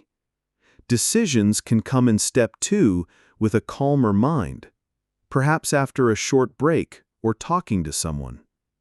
In therapy, clients practicing facing fears, exposure, often find that anticipatory anxiety is worse than the actual confrontation. Reading that medical result might cause a spike of fear, but at least then you can call the doctor and ask, "What next?" and begin addressing it. On a lighter note, consider that ignoring something doesn't change whether it exists or not. If an ostrich truly did bury its head, the predator is still there. The sooner it looks up, the better its chances of running or defending. So, with that metaphor in mind, it helps to sometimes ask, am I doing an ostrich right now? If the answer is yes, e.g., you've been letting unopened letters accumulate or avoiding clicking an email, kindly but firmly nudge yourself. Head out of the sand, eyes on what's there. It might not be as bad as you think. And even if it is challenging news, at least now it's out in the daylight where you can do something about it. Replacing avoidance with proactive coping is rarely fun in the immediate moment, but almost always beneficial in the long run. You'll likely thank yourself later that you caught the issue earlier or simply spared yourself additional worry of the unknown. And there's psychological relief in moving from powerless avoidance to, okay, here it is. Now what can I do? Often, that sense of taking charge, even in a small way, brings more peace than hiding ever did. Number 33. Barnum Effect. Have you ever read a horoscope or personality quiz and thought, that's so me? The Barnum Effect explains why vague, general statements feel personally meaningful. Psychics, fortune tellers, and some online quizzes rely on flattering but non-specific traits, like "You value honesty, but sometimes struggle to trust," that apply to almost everyone. Enjoy such descriptions as entertainment, but be skeptical of anyone claiming deep insight into your personality based on generic statements. We all like to feel seen and understood. The Barnum Effect, also known as the Forer Effect, taps into that by giving us broad, all-purpose feedback that we eagerly interpret as uniquely tailored to us. The phenomenon is named after showman P.T. Barnum, who is credited with saying, "We have something for everybody," implying a bit of one-size-fits-all trickery. In 1948, psychologist Bertram Forer demonstrated this effect dramatically. He gave his students a personality test and later provided each person with a custom analysis of their personality, which, unknown to them, was the exact same paragraph for everyone, assembled from generic horoscope statements. It included items like, "You have a great need for other people to like and admire you," and "While you have some personality weaknesses, you are generally able to compensate for them." The students were then asked how accurately it described them. The average rating was around 85% accurate. They were amazed how Forer had captured their essence, not realizing every single student got the identical text.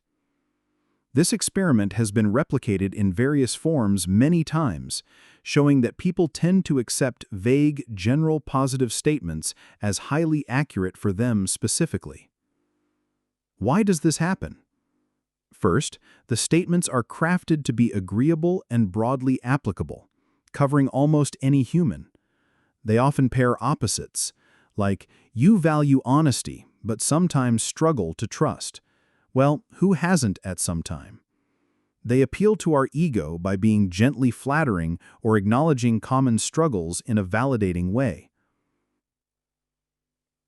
Horoscopes in newspapers and online personality quizzes often utilize the Barnum Effect. For example, a horoscope might say, "Today you may encounter an opportunity that could advance your career if you remain confident, but be wary of letting minor conflicts at home upset your balance." Most people can find a way that fits. "Oh yes, I do have that meeting today.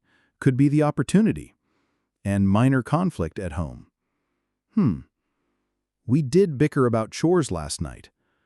The statement is so general that nearly anyone reading it could recall some situation to map onto it.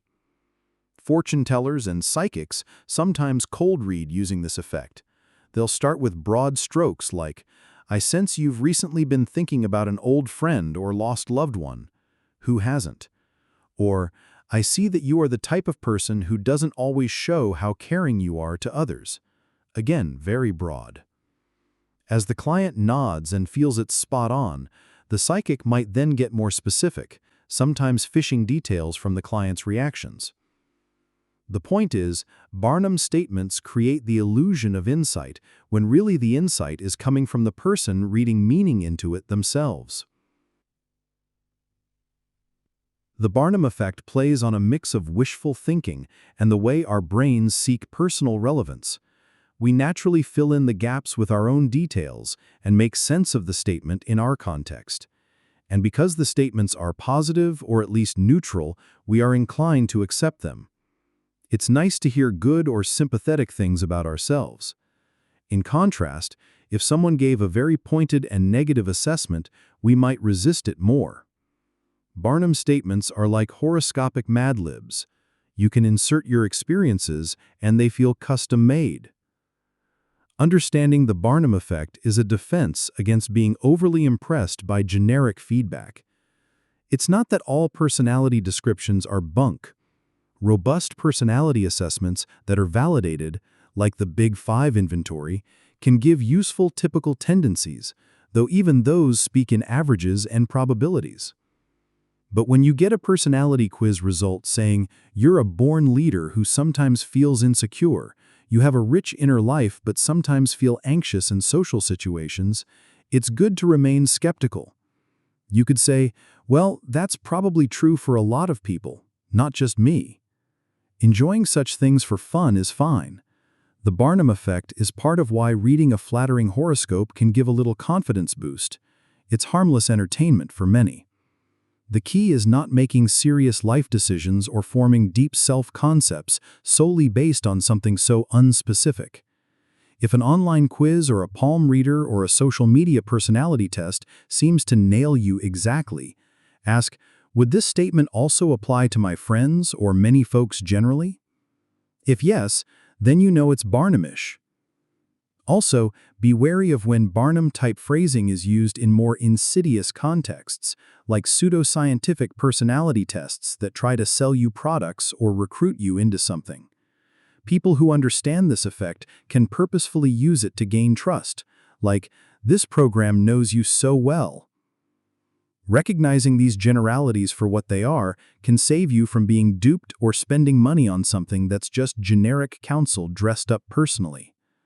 Basically, remember that we humans are unique in specifics, but very alike in broad strokes.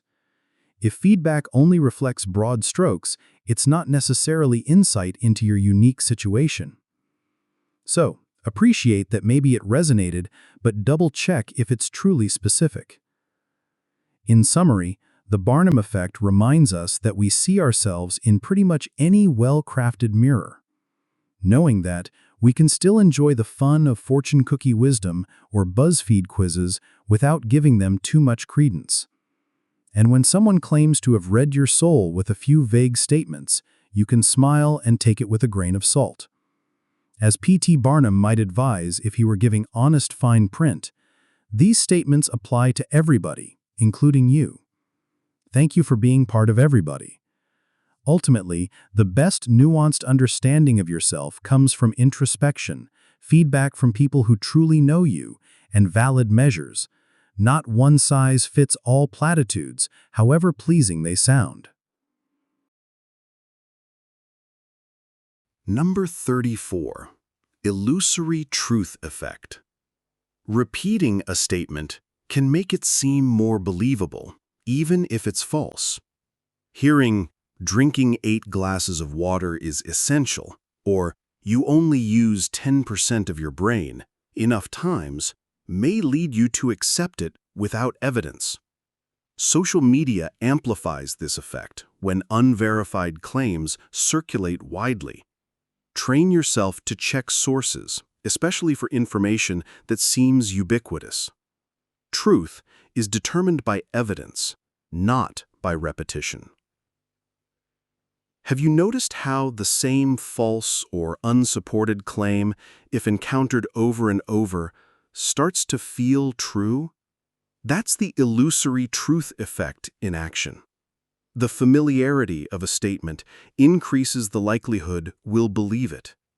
Our brains use fluency, how easily we process something, as a cue for truth. So, if a sentence rolls off the mental tongue effortlessly, because we've heard it many times, we often subconsciously think, "I've heard this somewhere, so it must be true."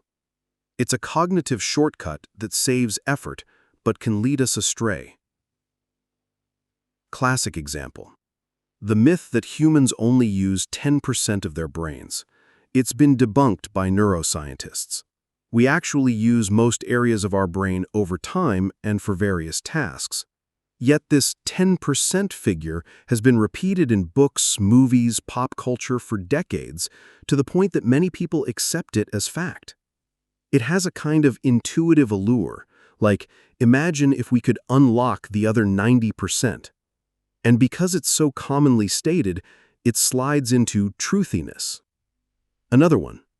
You must drink 8 glasses of water a day. There's no strict scientific basis for exactly 8 glasses for everyone. Hydration needs vary, and a lot of water comes from foods, etc. Yet, it's repeated in health magazines and common wisdom enough that it sounds right. These are relatively benign beliefs. But the illusory truth effect plays a role in more serious misinformation, too. Political propaganda or advertising slogans take advantage of this. If you say a simplified message enough times, X is the cause of all our problems, or brand Y is the quality leader, people will tend to believe it, or at least feel less need to question it. The phenomenon was experimentally demonstrated in a 1977 study. Participants heard a list of statements, some of which were true, some false. When statements were repeated in multiple sessions, participants rated them as more likely true than statements they heard only once. This happened even when people knew the source of the statement wasn't necessarily credible. Repetition created familiarity, and familiarity felt like truth. This effect is even stronger when people are distracted or not paying full attention, which is often the case with information barrages nowadays. Scrolling through social media, you might see the same claim shared by different friends or memes repeatedly.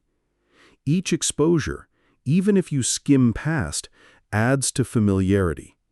Eventually, you think, I keep hearing X, there must be something to it. It's how urban legends spread or conspiracy theories gain foothold. Sheer volume of repetition across various channels lends false legitimacy. So, how do we guard against mistaking repetition for reality? One step is to actively check sources, especially when you catch that "I've heard that a lot" feeling persuading you. Realize that a statement isn't evidence. Evidence is evidence.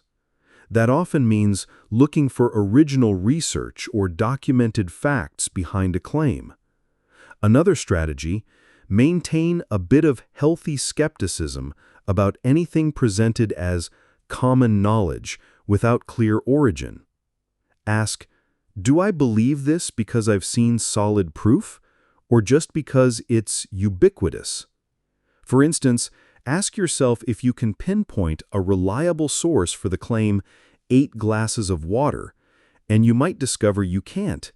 It was just passed along. That can prompt further inquiry. It also helps to diversify where you get information. If all your news comes from one outlet or one social circle, and something keeps getting repeated there, cross-check what other sources say. Sometimes you'll find an echo chamber effect, the same unverified tidbit bouncing around. But outside that bubble, it's not considered true at all. Exposing yourself to a variety of perspectives can break the repetition chain and reveal differences. Be especially mindful of the illusory truth effect in the era of quick sharing. A catchy false claim can circle the globe on Twitter or Facebook before any fact check catches up. By the time the correction comes, thousands have seen the false version multiple times and internalized it. That's why some fact-checkers try to act swiftly and also repeat corrections to create a counter-familiarity with the truth. You, as a reader or listener, can contribute by not unthinkingly sharing things you haven't verified yourself, even if they sound true because they ring a bell. Another angle, if you see a claim repeated many times, consider it a sign to slow down, not speed up your acceptance. The marketing of the phrase, "if you repeat a lie often enough, people will believe it," attributed often to Nazi propagandist Joseph Goebbels, underscores that this is a known tactic for manipulation. Repetition sells ideas just like it sells products via advertising jingles. Recognizing that pattern can help you step back and analyze a claim on its merits rather than its familiarity.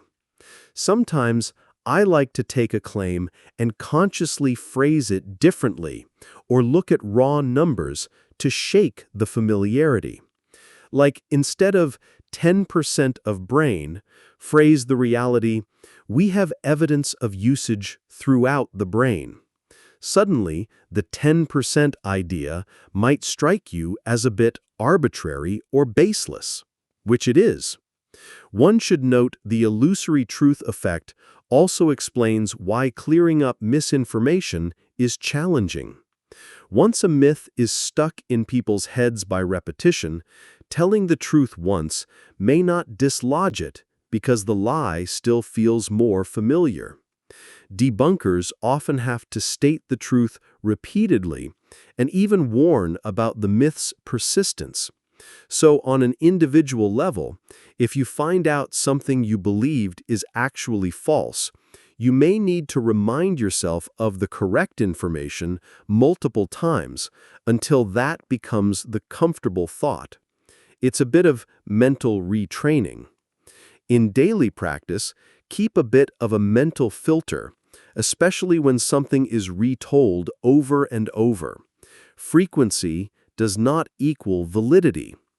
Be open to evidence that might confirm or refute the claim, and let that guide your belief, not the number of times you've heard it. The more we can base our beliefs on sound reasoning and data, rather than memes and hearsay, the closer we get to a truthful understanding of the world. Remember, reality doesn't care how many people or how often something is said. It cares about what is factually so. And truth often needs champions to repeat it too, to fight the flood of repeated falsehoods. By being a smart consumer of information, you ensure you're part of the solution to the illusory truth problem rather than another victim of it. Number 35. False dilemma. A false dilemma presents only two options when more exist. You might hear, either you're with us or against us, or we can have economic growth or environmental protection, but not both. Such framing forces a simplistic choice and hides nuance. When confronted with such dilemmas, pause and consider whether there are other alternatives. Complex issues seldom boil down to two extremes.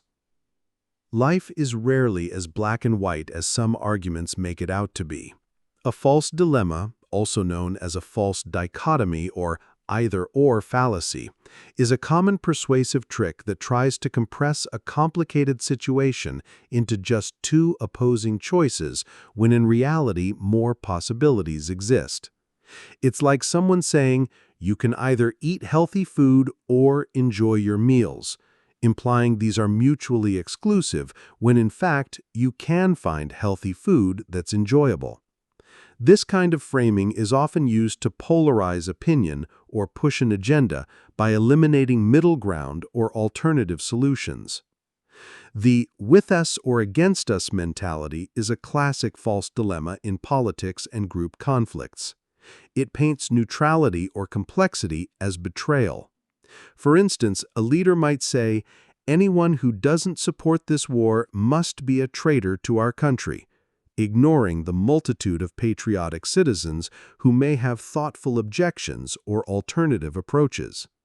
The pressure of the false dilemma can corner people into siding with one extreme to avoid being lumped into an undesirable extreme. It's a way to shut down debate because it denies the legitimacy of any other stance. Similarly, in debates about environment versus economy, you'll sometimes hear, we either drill for oil and have jobs, or we protect the environment and have no jobs. This is a false binary. In reality, there are options like developing renewable energy industries that provide jobs and protect the environment, or doing resource extraction more responsibly in tandem with environmental safeguards. But the oversimplified choice is presented to force a tough either-or decision that might make one's preferred side seem like the only reasonable one. Marketers might use false dilemmas too. Do you want quality or affordability? For just a bit more, you can have the quality of our product instead of the cheap junk out there. This framing suggests there's nothing that's both reasonably priced and decent quality, which is certainly not true across the board. It narrows the consumer's thinking into an A versus B scenario, conveniently favoring the marketed option. Why do false dilemmas often work? For one, they play on emotional or tribal affiliations, like with us or against us fosters an us versus them mindset, which can be a strong motivator. They also simplify decision-making in a complex world, and our brains sometimes appreciate a simple choice, even if it's simplistic. It can be mentally easier to think in binary, so when someone presents two stark choices, part of us might lean toward picking a side rather than doing the harder work of exploring nuance. Additionally, a false dilemma can be used to discredit moderate or combined positions as weak or waffling, thereby pressuring people to align with one of the extremes. However, once you're aware of false dilemmas, they become easier to spot and resist. When faced with an either-or claim, a good habit is to ask, is it true these are the only options? What else might be possible? Often, just raising that question can crack open the conversation to more angles. For example, when someone insists, we either cut taxes drastically or the economy will collapse, one might counter, is it possible to stimulate the economy with targeted tax cuts combined with strategic public investment rather than an all-or-nothing approach? Just presenting a third path shows that the initial two-choice framing was incomplete. In personal life, false dilemmas might manifest in thoughts like, I either must sacrifice all my free time to get ahead in my career or settle for mediocre success. But is it really either all or nothing? Perhaps there's a way to work smarter, not just harder, or to advance steadily while keeping some balance. A friend might tell you, if you don't come to the reunion, you clearly don't care about our friendship, giving a harsh either-or. You can recognize that as a false dilemma. Maybe you care deeply but have a scheduling conflict or simply aren't comfortable attending. Real life usually offers a spectrum of reasons and solutions. To tackle false dilemmas, consider proposing a blended or alternative solution. In disagreements, find if there's a third way. Sometimes even acknowledging the grain of truth or concern behind each extreme can open up a middle path. For example, in the earlier environment versus economy false dichotomy, one might say, I agree that jobs and economic growth are crucial, and I also agree environmental health is crucial. Let's talk about innovation that gives us both. This reframes the issue from a battle to a problem-solving session that doesn't accept the given either-or. In summary, be wary whenever someone says either X or Y about a complex subject. It's often a signal that nuance is being ignored for persuasion's sake. Life's issues, whether public policy, interpersonal relations, or personal dilemmas, often exist on a continuum or have multiple variables at play. False dilemmas try to erase that richness. By actively searching for additional options or compromises, you can break the spell of the false dichotomy. Realize that acknowledging complexity is not indecision. It's often the start of genuinely creative and inclusive solutions. We live in a world of colors and gradients, not just black and white. Keeping that in mind will help you avoid being trapped by oversimplified this or that narratives and encourage more thoughtful decisions and dialogues. Number 36. Gambler's Fallacy. The gambler's fallacy is believing that past random events influence future ones. If a fair coin lands on heads 5 times in a row, Some people think tails is due, when in reality, each flip is independent. This fallacy shows up beyond gambling, believing that because you've had several bad dates, you're owed a good one soon, or that after a string of successes, failure is inevitable. Recognize that randomness lacks memory. Base decisions on facts, not on streaks. At a casino roulette table, the ball has landed on red 5 times in a row. Many onlookers start betting on black, convinced that black must be more likely next, since a red streak can't go on forever.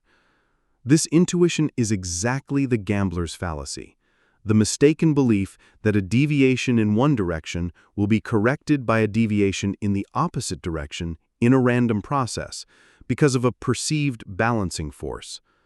In truth, if the game is truly random, like roulette or coin flips, the odds are the same each time regardless of prior outcomes. A coin doesn't have a memory or a quota of heads versus tails. It could land heads 10 times in a row by chance, and the chance of heads on the 11th flip is still 50% heads, 50% tails. It feels like tails should come to restore balance, but the coin doesn't know or care what happened before. How do we avoid falling for the gambler's fallacy? First, by understanding independence of events. When events are independent, no causal link or memory, the universe doesn't keep score. It's crucial to differentiate when a process is random versus when there might be factors that cause correlation.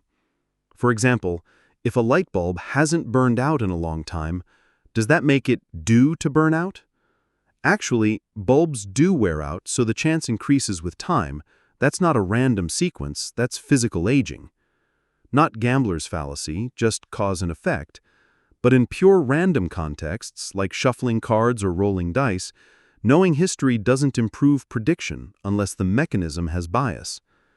In casinos, this misconception is so prevalent that some display boards show the last 20 roulette outcomes, perhaps to encourage gamblers to bet on the do side and keep money on the table, ironically feeding the fallacy. A tip: when you catch yourself thinking, it hasn't happened in a while, so it's likely now, or the opposite, it's happened so much, so it's unlikely now, stop and ask, are these events independent? If yes, my reasoning is flawed. Another approach is to reset perspective. If the coin flips heads 5 times, imagine that you just walked into the room now without seeing the past. You would assess the next flip as 50-50. Past sequence shouldn't sway you if truly random, so try to adopt that fresh perspective rather than the emotional weight of the streak. Also, educate about the clustering illusion. Randomness often comes in clusters which our brains misinterpret as patterns. Rolls of dice can show streaks of certain numbers just by chance, but to us they stand out and beg explanation. Understanding the gambler's fallacy helps in decision-making. It stops you from making poor bets, chasing losses, because you think a win is due. It can keep you from dropping a successful strategy just because you fear an inevitable downturn due to being too lucky. Instead, evaluate circumstances on their real merits, not an imaginary cosmic ledger of fairness. If you flip a coin and it came up heads 10 times, consider that unusual, but remember coin doesn't get tired of heads. If it's a fair coin, heads again is still 50%. If you truly doubt fairness, then you're suspecting a bias or dependence, which is a different rational analysis, not gambler's fallacy. In summary, break free from the intuitive but false notion that the universe evens out short-term random streaks. Accept that sometimes random means lopsided streaks happen and no cosmic force is going to correct it soon. By doing so, you'll avoid chasing illusions in gambling, you'll plan your life decisions on solid ground rather than lucky-unlucky streak superstition, and you'll stay clear-minded that each independent chance event is exactly that. Independent. Sometimes tails will show up after 5 heads, but not because it was due, just because 50% of the time it happens anyway. Embracing that will save money, time, and unnecessary emotional roller coasters anchored in false expectations. Luck has no memory. Let that guide your approach to random events. Number 37. Psychological reactance. When we feel our freedom is threatened, we may rebel by doing exactly what's discouraged. A teenager forbidden to see a certain friend may sneak out to meet them. Adults warned not to panic buy may stock up on supplies. Reactance is a natural response to perceived control. If you feel it rising, pause and ask whether your reaction serves you or merely asserts independence. Look for the underlying reason behind a rule rather than reacting to the rule itself.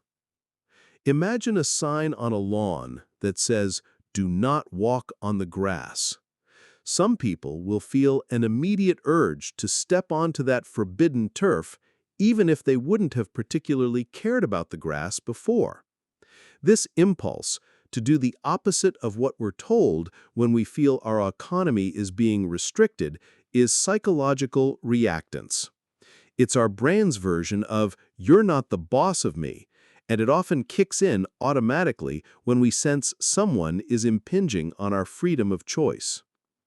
Reactance is especially noticeable in children and teenagers. The classic case: a teen is told they can't hang out with a certain friend or wear certain clothes, and this makes them want to do it all the more. But adults experience it too, just sometimes in subtler ways. Reactance can be triggered by anything that sounds like a command or limitation on options, rules, warnings, or even persuasive messaging that feels coercive. For example, during health campaigns, if the message feels too much like "you must do this or else," some will dig in their heels and resist the message, not because they truly disagree with the health advice, but because they resent being told what to do. We saw a lot of this during mandates and guidelines in the pandemic. A portion of people took contrarian stances not always on the merits of the measure, but from reactance to perceived government overreach or loss of personal freedom. It stems from a basic human trait. We value our freedom and self-determination. When that is threatened, we get an uncomfortable feeling, reactance, that often motivates us to restore our sense of control, frequently by asserting the very freedom that's being constrained. If someone says you can't do X, reactance might push you to do X to show you can. Or if an ad says you absolutely must buy this product, all smart people do, you might avoid it just to reassert your independent judgment. Reactance isn't always overt defiance. Sometimes it's internal resistance. Ever had a friend suggest a movie very forcefully, like, "You have to watch this, you'll love it," and you find your enthusiasm dampening as a knee-jerk? That's a mild reactance. Feeling your choice is being taken over, you now kind of don't want to like it just to maintain that your tastes are yours. Or if your partner uses a tone of command like, "Don't eat that, it's bad for you," you might feel a spike of wanting to do it anyway, even if you know they're right. Reactance often overrides pragmatic considerations momentarily. It's more about self-assertion. Understanding reactance can help in both personal behavior and in influencing others. If you notice someone is reacting negatively to advice or rules you give, check if your approach could be triggering reactance. Maybe giving them more sense of choice or explaining the reasoning so it doesn't feel arbitrary control would ease that. For instance, rather than "do not panic buy," an authority could say, "We know you might feel the urge to stockpile, but there is enough for everyone if we all buy normally," appealing to rational choice instead of a blunt prohibition that, ironically, might spur the very thing they want to prevent. Or a parent might say, "I feel worried about you going to that party because I heard there may be no adults there. Can we talk about what you think? Maybe we can find a way you can go that addresses those issues," instead of flat, "You are forbidden to go," which could make the teen more determined to go by sneaking out. For your own self, if you feel that sudden rebellious streak rising, like, "They told me I can't, so I will," step back and ask, "Am I doing this because I truly want to, or just because I'm reacting against being told not to?" This pause can help align your action with your real goals rather than acting out of spite or pride, which might not serve you well. For example, let's say there's a sale and your friend says, "Don't spend money, you should save." You feel a tinge of wanting to buy something just to prove you can. Catching that, you might realize the friend's not controlling your bank account really, and maybe you do want to save, so you don't need to sabotage yourself just to prove independence. Or if a doctor says, "Absolutely quit smoking now or else," your hackles might rise. But reminding yourself the doctor isn't trying to boss you for fun, they're concerned for your health, might reframe it from a threat to a caring advice, reducing the urge to do the opposite. Reactance can also be harnessed positively. Sometimes it's good to resist certain impositions. If someone truly is illegitimately restricting your freedom, your reactance can fuel you to push back and reclaim rights. But many daily instances of reactance are about small matters where rebellious action is either petty or self-damaging. Recognizing when it's happening can save you from cutting off your nose to spite your face, as the idiom goes. A classic demonstration of reactance in psychology was by Jack Brem in the 1960s, the original researcher on this concept. In one experiment, children who were told they absolutely could not play with a certain attractive toy became even more interested in that toy and later, when given a chance, played with it much more than kids who hadn't been barred from it. The prohibition itself increased its allure. Marketers sometimes use reverse psychology knowing reactance. Limited time only, don't miss out, triggers fear of loss of freedom and thus an urge to act. FOMO is related, but also reactance. We don't want the restriction of missing the opportunity. Another one, for members only, or you may not be ready for this advanced course. Some will take that as a challenge. It's interesting how reverse psychology is basically intentionally provoking reactance. Tell someone they probably won't or can't do something in hopes they'll do it to prove you wrong. Parents might say, you probably couldn't clean your room even if you tried really hard, to incite reactance in a child to show, "Oh yeah, I'll show you I can." It's a tricky tactic and not always advisable, but it shows how aware we are that people often want what's denied them. To manage interactions where reactance is likely, like giving advice, it's often better to frame things as choices or use autonomy-supportive language. Phrases like, "It's up to you, but here's something to consider," or "Would you be open to," can achieve more compliance than "you must" or "don't you dare." Think of how you respond yourself. Likely, you prefer suggestions over commands. In negotiating or teaching, leaving room for the other person's agency avoids raising their inner rebel unnecessarily. In conclusion, psychological reactance is that spirited little rebel in all of us that flares up at perceived constraints. It's neither wholly bad nor wholly good. It protects our sense of freedom, but it can also make us irrationally oppositional. By being mindful of it, we can communicate more effectively, not inadvertently triggering it in others, and we can also check ourselves when we realize we're about to do something not because it's wise, but just because we're told not to. Recognizing reactance role can lead to better self-control and smoother relations, allowing genuine choices to guide us rather than knee-jerk rebellion. After all, the true freedom is not needing to prove one's freedom at every turn. Number 38. Scapegoating. Scapegoating means unfairly blaming an individual or group for broader problems. Throughout history, minorities have been accused of causing economic hardship or disease, and workers blame management, or vice versa, for systemic issues. It's comforting to have a simple target, but scapegoating diverts attention from complex causes and harms innocent people. Practice critical thinking and compassion. Ask, is there evidence that this person or group is truly at fault? When things go wrong, there's a human tendency to want a clear culprit, someone to point the finger at, a sacrificial goat to cast out and carry away the community's sins. That's literally the origin of the term scapegoat from ancient rituals. Scapegoating is the act of singling out a person or group for unwarranted blame as a way to explain or vent anger about complex problems.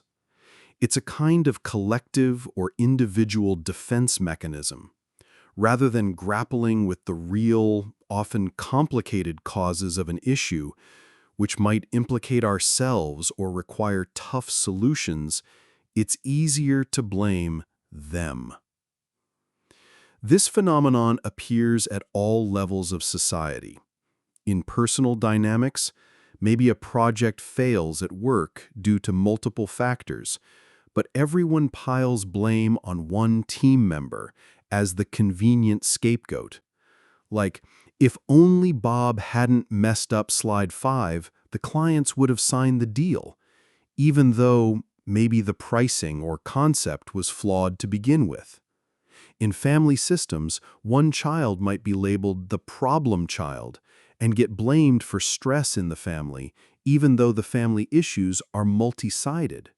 On larger scales, scapegoating can turn ugly and dangerous, e.g., a country hits an economic downturn and a demagogue blames it all on a minority group or foreign country, like it's the immigrants taking jobs, or it's the traders on Wall Street, or it's a specific ethnic group causing the plague, which tragically happened many times, such as Jews being scapegoated for medieval plagues, or specific religious or ethnic communities being blamed for economic woes or natural disasters.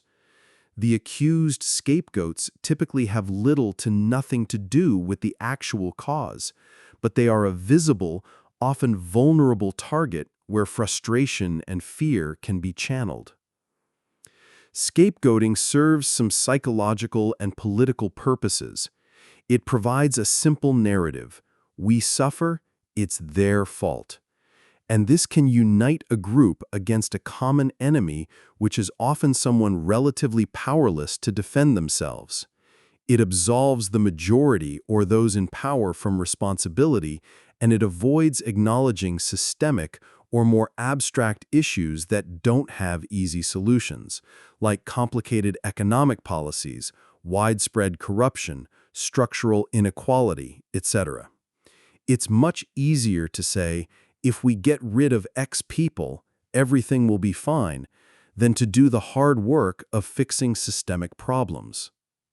However, scapegoating is unjust and destructive. It targets often innocent people, leading to discrimination, violence, and further division. And it's a band-aid on the real issues. By punishing or expelling scapegoats, the true causes remain unaddressed, meaning the problems persist or worsen. In an office scenario, firing the scapegoated employee doesn't magically fix poor management decisions. Politically, persecuting a minority doesn't fix an economic recession caused by, say, global market shifts or automation. To avoid falling for scapegoating, one must practice critical thinking and empathy. When you hear someone passionately blaming a single person or group for a multifaceted problem, step back and ask, what evidence is there that they are responsible? Could this issue realistically be caused by one group, or are there broader forces at play? Look for scapegoating red flags, stereotypes being used, lack of specific causal logic, like just blaming them in general for whatever's wrong, and appeals to emotions, fear, anger, rather than facts. Historically, scapegoating often picks on groups already socially outcast or disliked, because it's easier to get public buy-in to blame them. Realize that correlation is not causation, and proximity or difference does not equal guilt. For instance, just because a pandemic originated in a particular region doesn't mean people from that region are intentionally spreading it or to blame for it. Viruses travel and don't care about nationality. Yet we saw scapegoating of Asians during COVID-19's early spread, due to this misguided blame impulse. Also, check if blame is being proportioned fairly. Sometimes scapegoating has a kernel of truth, but hugely exaggerates it. For example, say a small number of protesters turned violent, and then all protesters, or the cause itself, is scapegoated as violent thugs undermining society, thus discrediting the entire movement. Or vice versa. A few bad actors in police or government do wrong, but some may scapegoat the entire institution or another group as wholly corrupt or malicious, rather than addressing the specific failures and systemic environment. On a personal level, notice if in your team or family, one person consistently gets the blame when things go wrong. That might be scapegoating. If so, try to broaden the discussion. Yes, Jane made a mistake, but what about the tight timeline and unclear instructions we all had? Let's look at the whole picture. If you are being scapegoated yourself, calmly presenting facts and refusing to accept undue blame is important, though challenging, especially if the scapegoaters are in authority. Sometimes external mediation or documentation helps. From a leader's perspective, scapegoating might be a tempting quick fix to quell discontent. Like, we fired the coach, so now the team's issues are solved. But a good leader should resist that and transparently analyze root causes, even if it implicates multiple people, including possibly themselves or the environment they set. It's instructive that scapegoating often increases in times of stress, uncertainty, or societal change. These are times when people crave a clear villain to lash out at. Being aware of this can keep one vigilant when things like economic crises or pandemics happen. Those are prime scapegoating moments. Historically, in medieval Europe, during the Black Death, as mentioned, communities scapegoated Jewish people, leading to horrific pogroms, even though, of course, they had nothing to do with causing the plague. The fear needed a target. In more contemporary times, after events like terrorist attacks by individuals, sometimes entire ethnic or religious groups get blamed or suspected by the populace, a scapegoating that leads to hate crimes and erosion of civil liberties for those groups. The remedy is conscious fairness. Examine problems systematically, accept complexity, and be wary of one-note blame narratives. Socrates said, "When the debate is lost, slander becomes the tool of the loser." Similarly, when solutions are hard, scapegoating becomes the tool of the demagogue. Education, accountability, allocating blame only where evidence exists and in proper proportion, and inclusive problem-solving are antidotes. In a phrase, next time you hear, "It's all because of some scapegoat," be skeptical. Chances are high the speaker is either misinformed, manipulating, or both. Instead, ask, what really is going on here, and who or what is truly responsible in measured terms? Often you'll find the truth is much more distributed and complicated, and scapegoating was just a distracting shortcut that helps no one in the end. except maybe those who want to dodge real accountability. Number 39. False consensus effect. We often overestimate how many people share our beliefs or behaviors. You might assume most of your friends agree with your political views, or that everyone enjoys the same music you do. Online algorithms can reinforce this illusion by showing you content similar to what you already like. Recognizing that your perspective is one of many fosters humility and openness. It also helps navigate disagreements without surprise or hostility. Have you ever been shocked to find out a close friend holds a very different opinion on something you thought was obvious? Or that a habit you consider normal is actually quite uncommon? The false consensus effect is our tendency to overestimate how typical or popular our attitudes, preferences, and habits are. In other words, we generally assume that our views are shared by a lot of people, maybe even the majority, and that those who differ are an outlier group. It's as if we subconsciously believe our way of seeing things is common sense, so surely others see it that way too. This cognitive bias happens partly because we spend a lot of time with people who are similar to us. Birds of a feather flock together. So our immediate social circle often does reflect our views, giving the impression that everyone thinks this way.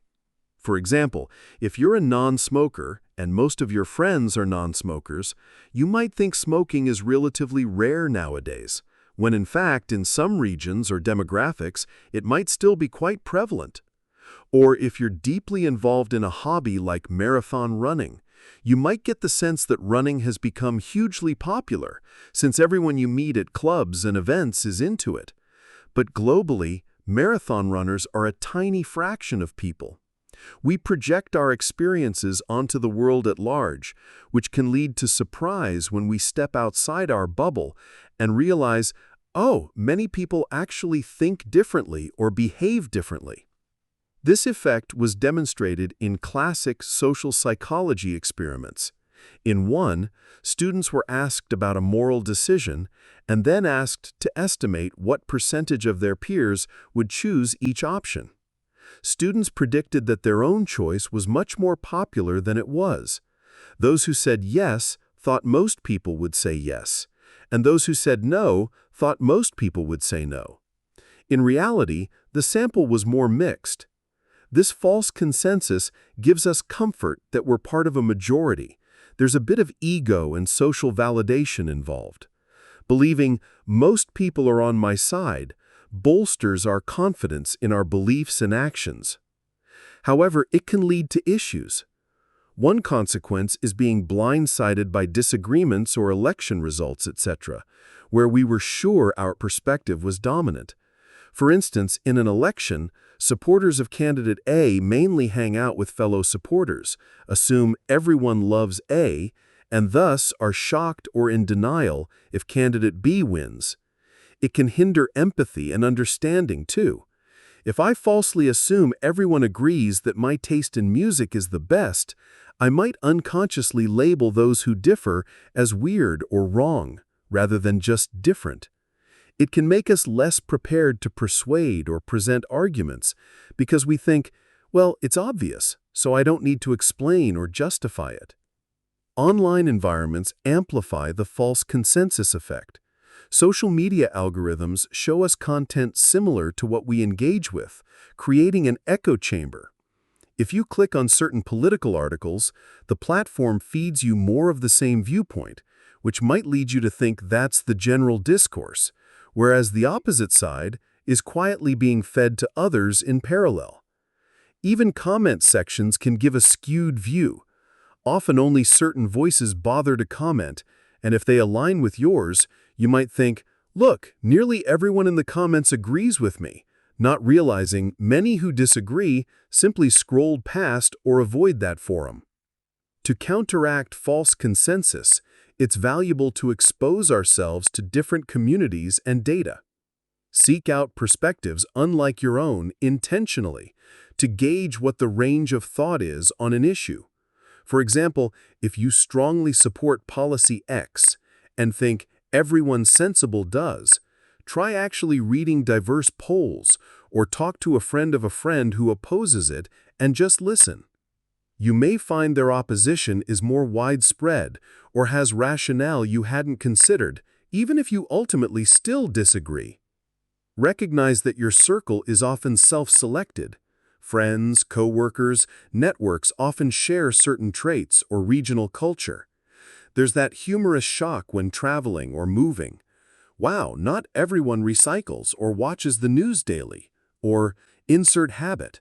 I thought that was just what people did. It's enlightening to travel out of your social bubble, mentally if not physically. This awareness fosters humility. It can reduce the intensity of polarization because you accept that reasonable people can think differently in good faith. They're not just an aberrant fringe. It also aids communication. You won't assume the person you're talking to agrees with your underlying premises, so you articulate them and find common ground or respectfully work from differences. In leadership or group decisions, not assuming consensus prevents you from misgauging support. For example, a boss might assume everyone is happy with a new policy because those around him say it's fine, but maybe distant staff resent it quietly. If he checks beyond his close circle, he might get a more accurate picture.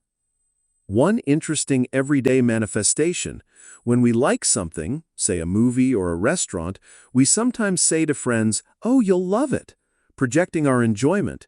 Sometimes we're right if we know their taste, but other times our enthusiasm blinds us to their different palate. That's benign false consensus, like thinking our definition of fun or tasty is universal. The remedy is asking or prefacing, "I loved it. Not sure if it's your type of thing, but I recommend giving it a try." Similarly, in ethical or moral contexts, we often think our own line is the norm. A very honest person might be naive to how common little lies are, like, "I thought everyone tells the cashier if they undercharged. Doesn't everyone?" Whereas a person who regularly speeds might assume, everyone speeds on this road. Realizing our own standpoint might not be average helps in not judging others too harshly or wrongly. In sum, by acknowledging the false consensus effect, we remind ourselves that our perspective is one among many. It prevents the surprise and conflict that can arise when we erroneously believe something is widely agreed upon when it's not. It also encourages us to gather more information about others' viewpoints, leading to more informed decision-making, whether in personal life, business, or social policy. And it fosters open-mindedness. Rather than thinking, "Everyone who matters agrees with me," you think, "I know what I and my friends think, but I'd like to learn how others see it." That approach can only enrich understanding and perhaps guide more constructive conversations in a diverse society.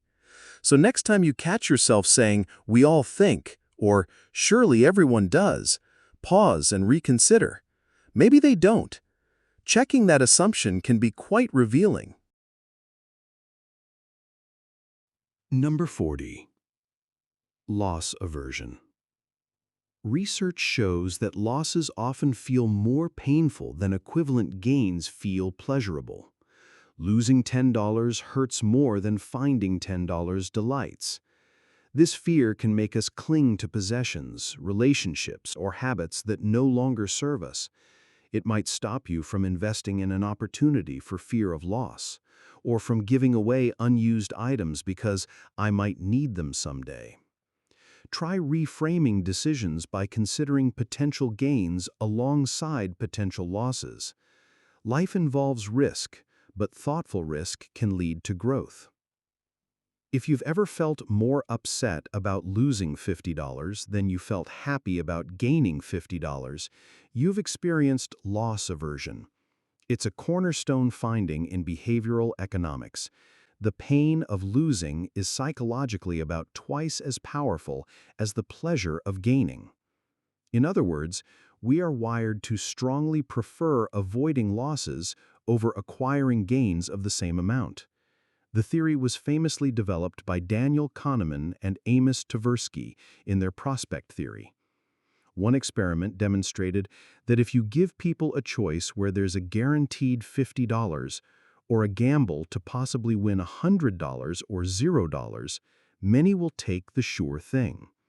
But if framed as a loss scenario, like guarantee lose $50 versus gamble to lose $100 or $0, many then gamble to avoid the sure loss.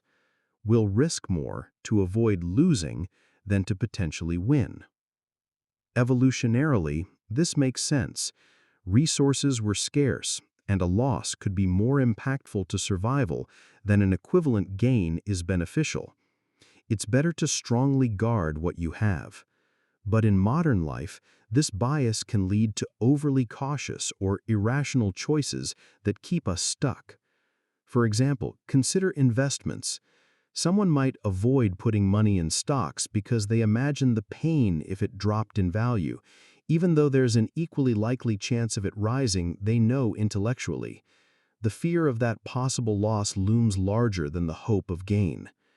Or take career decisions. A person may stay in a dissatisfying job far too long because losing the current salary or comfort zone is more daunting than the prospect of a higher paying or more fulfilling job is enticing. The phrase, "better the devil you know," captures how people will sometimes cling to an okay status quo rather than risk a move that could be better because it could also turn out worse. Loss aversion glues us to the current state. It also appears in relationships or possessions. Maybe you keep clothes you never wear because giving them away feels like a loss, like what if I need it? I don't want to lose it, even though logically you'd gain closet space and help someone else. Or someone remains in a mediocre or even toxic relationship, partly because they don't want the loss of a partner, fearing that emptiness more than valuing potential happiness of freedom or a healthier match down the line. Loss aversion influences negotiations. Often people demand more to give something up than they'd be willing to pay to acquire it. For example, if you own a house, you likely set a higher selling price because parting with it feels like a serious loss. The endowment effect is related. We value things more just because we own them. Or in salary negotiations, an employer might focus on not losing money, so they undercut raises, while employees focus on not losing time or effort without compensation. So often both sides get tense about not wanting to lose out, which can stymie win-win improvements. Knowing about loss aversion can help us challenge it. One tactic is to consciously evaluate potential gains at least as much as potential losses. When making a decision, we can list, what do I lose if it goes wrong? What do I gain if it goes right? People naturally overweight the negatives. Writing them side by side can ensure you give gains a fair shot in your mind. You might discover that the worst-case loss isn't as awful as your emotional brain feels, or that the best-case gain is actually more impactful than you initially credit. Another approach is reframing. If you're indecisive because of loss aversion, try to put yourself in a forward-looking frame. For instance, instead of focusing, if I quit my job, I lose stable income, think, if I stay, I might be losing out on career growth and satisfaction. See how I flipped what the loss might be? Flipping perspective often can reveal there's a loss one way or another and highlight which is bigger. Sometimes staying safe is itself a kind of loss that we undervalue, loss of potential. Also, consider probabilities rationally. Maybe there's a moderate chance of loss and a moderate chance of gain. Is it worth it? Because our gut reaction is to nearly double the weight of loss, adjusting consciously can get closer to balanced. Loss aversion also plays a big role in habits and consumption. It's why free trial subscriptions work. Once you have a service, you feel like losing it at trial end is a loss, so you pay to avoid that loss. Or casinos use it. After you've won some chips, they give you tokens or chips, so it doesn't feel like real money. When you start losing, you often irrationally chase that loss. There's also a risk-seeking tendency after initial loss. Interestingly, to avoid acknowledging the loss, gamblers might gamble more to get back to even, which can lead to bigger losses. It's like a twist on loss aversion, not wanting to lock in the loss, so risk more. That's called the break-even effect or loss chasing. On a positive note, understanding this bias can help motivate people in some contexts. For example, in health, telling someone, if you don't exercise, you'll lose 3 years off your life, can be more motivating than, if you exercise, you'll gain 3 years, because avoiding loss, years, spurs action more. But one must be careful, as fear-based messaging might also cause denial or avoidance if overdone. For personal uses, trick yourself by framing goals as avoiding loss instead of achieving gain if it helps you move. E.g., if I don't go to that networking event, I'm missing out on connections, rather than if I go, I'll make connections. That may push you a bit because missing out, loss of opportunity, might loom more. However, it's good to balance because too much focus on loss could cause anxiety. Remember, being overly loss-averse can mean you pass up many chances that were worthwhile or that you regret not taking later. People often regret inaction, not doing something due to fear of loss, more in the long run than actions that might have had some downsides. That suggests the pain of "I lost that possible good experience because I was afraid" is a real phenomenon and might eclipse the pain you'd have felt if you tried and it didn't go perfectly. Realizing that can embolden one to step out more, because in hindsight, we often wish we'd risked a bit more within reason. In summary, loss aversion is a quirk that keeps us safe, but can also keep us stuck. By recognizing that we dislike losses more than we enjoy gains, we can try to correct that imbalance where it's hindering us. Life invariably has risks. No meaningful gain is without some chance of loss. Embracing a healthy amount of risk, not reckless but not paralyzed by fear, means occasionally enduring small losses in pursuit of larger gains or growth. The wisdom is in discerning which losses are acceptable trade-offs, or as one might say in proverbial terms, don't let the fear of losing what you have stop you from getting what you really want. By consciously evaluating risk-reward and knowing your bias, you can lean a bit more into opportunities that you'd otherwise shy away from due to an exaggerated sense of potential loss. And often you'll find those leaps pay off, or at least you learn something valuable even if it doesn't. In either case, you likely won't be tormented by the what-ifs of an untaken chance as much, which is itself a kind of relief from loss, the loss of regret. Conclusion. So, there you have it. Some of the most common psychological tricks and biases that can subtly influence our lives. The key takeaway? Awareness is power. Once you can spot these patterns, you're less likely to fall into their traps and more likely to make choices that truly serve you. If you found this video helpful, don't forget to like, share, and subscribe for more insights into the hidden forces that shape our behavior. And I'd love to hear from you. Have you ever noticed someone using one of these tricks on you, or even caught yourself doing it? Drop your thoughts in the comments below, and let's keep the conversation going.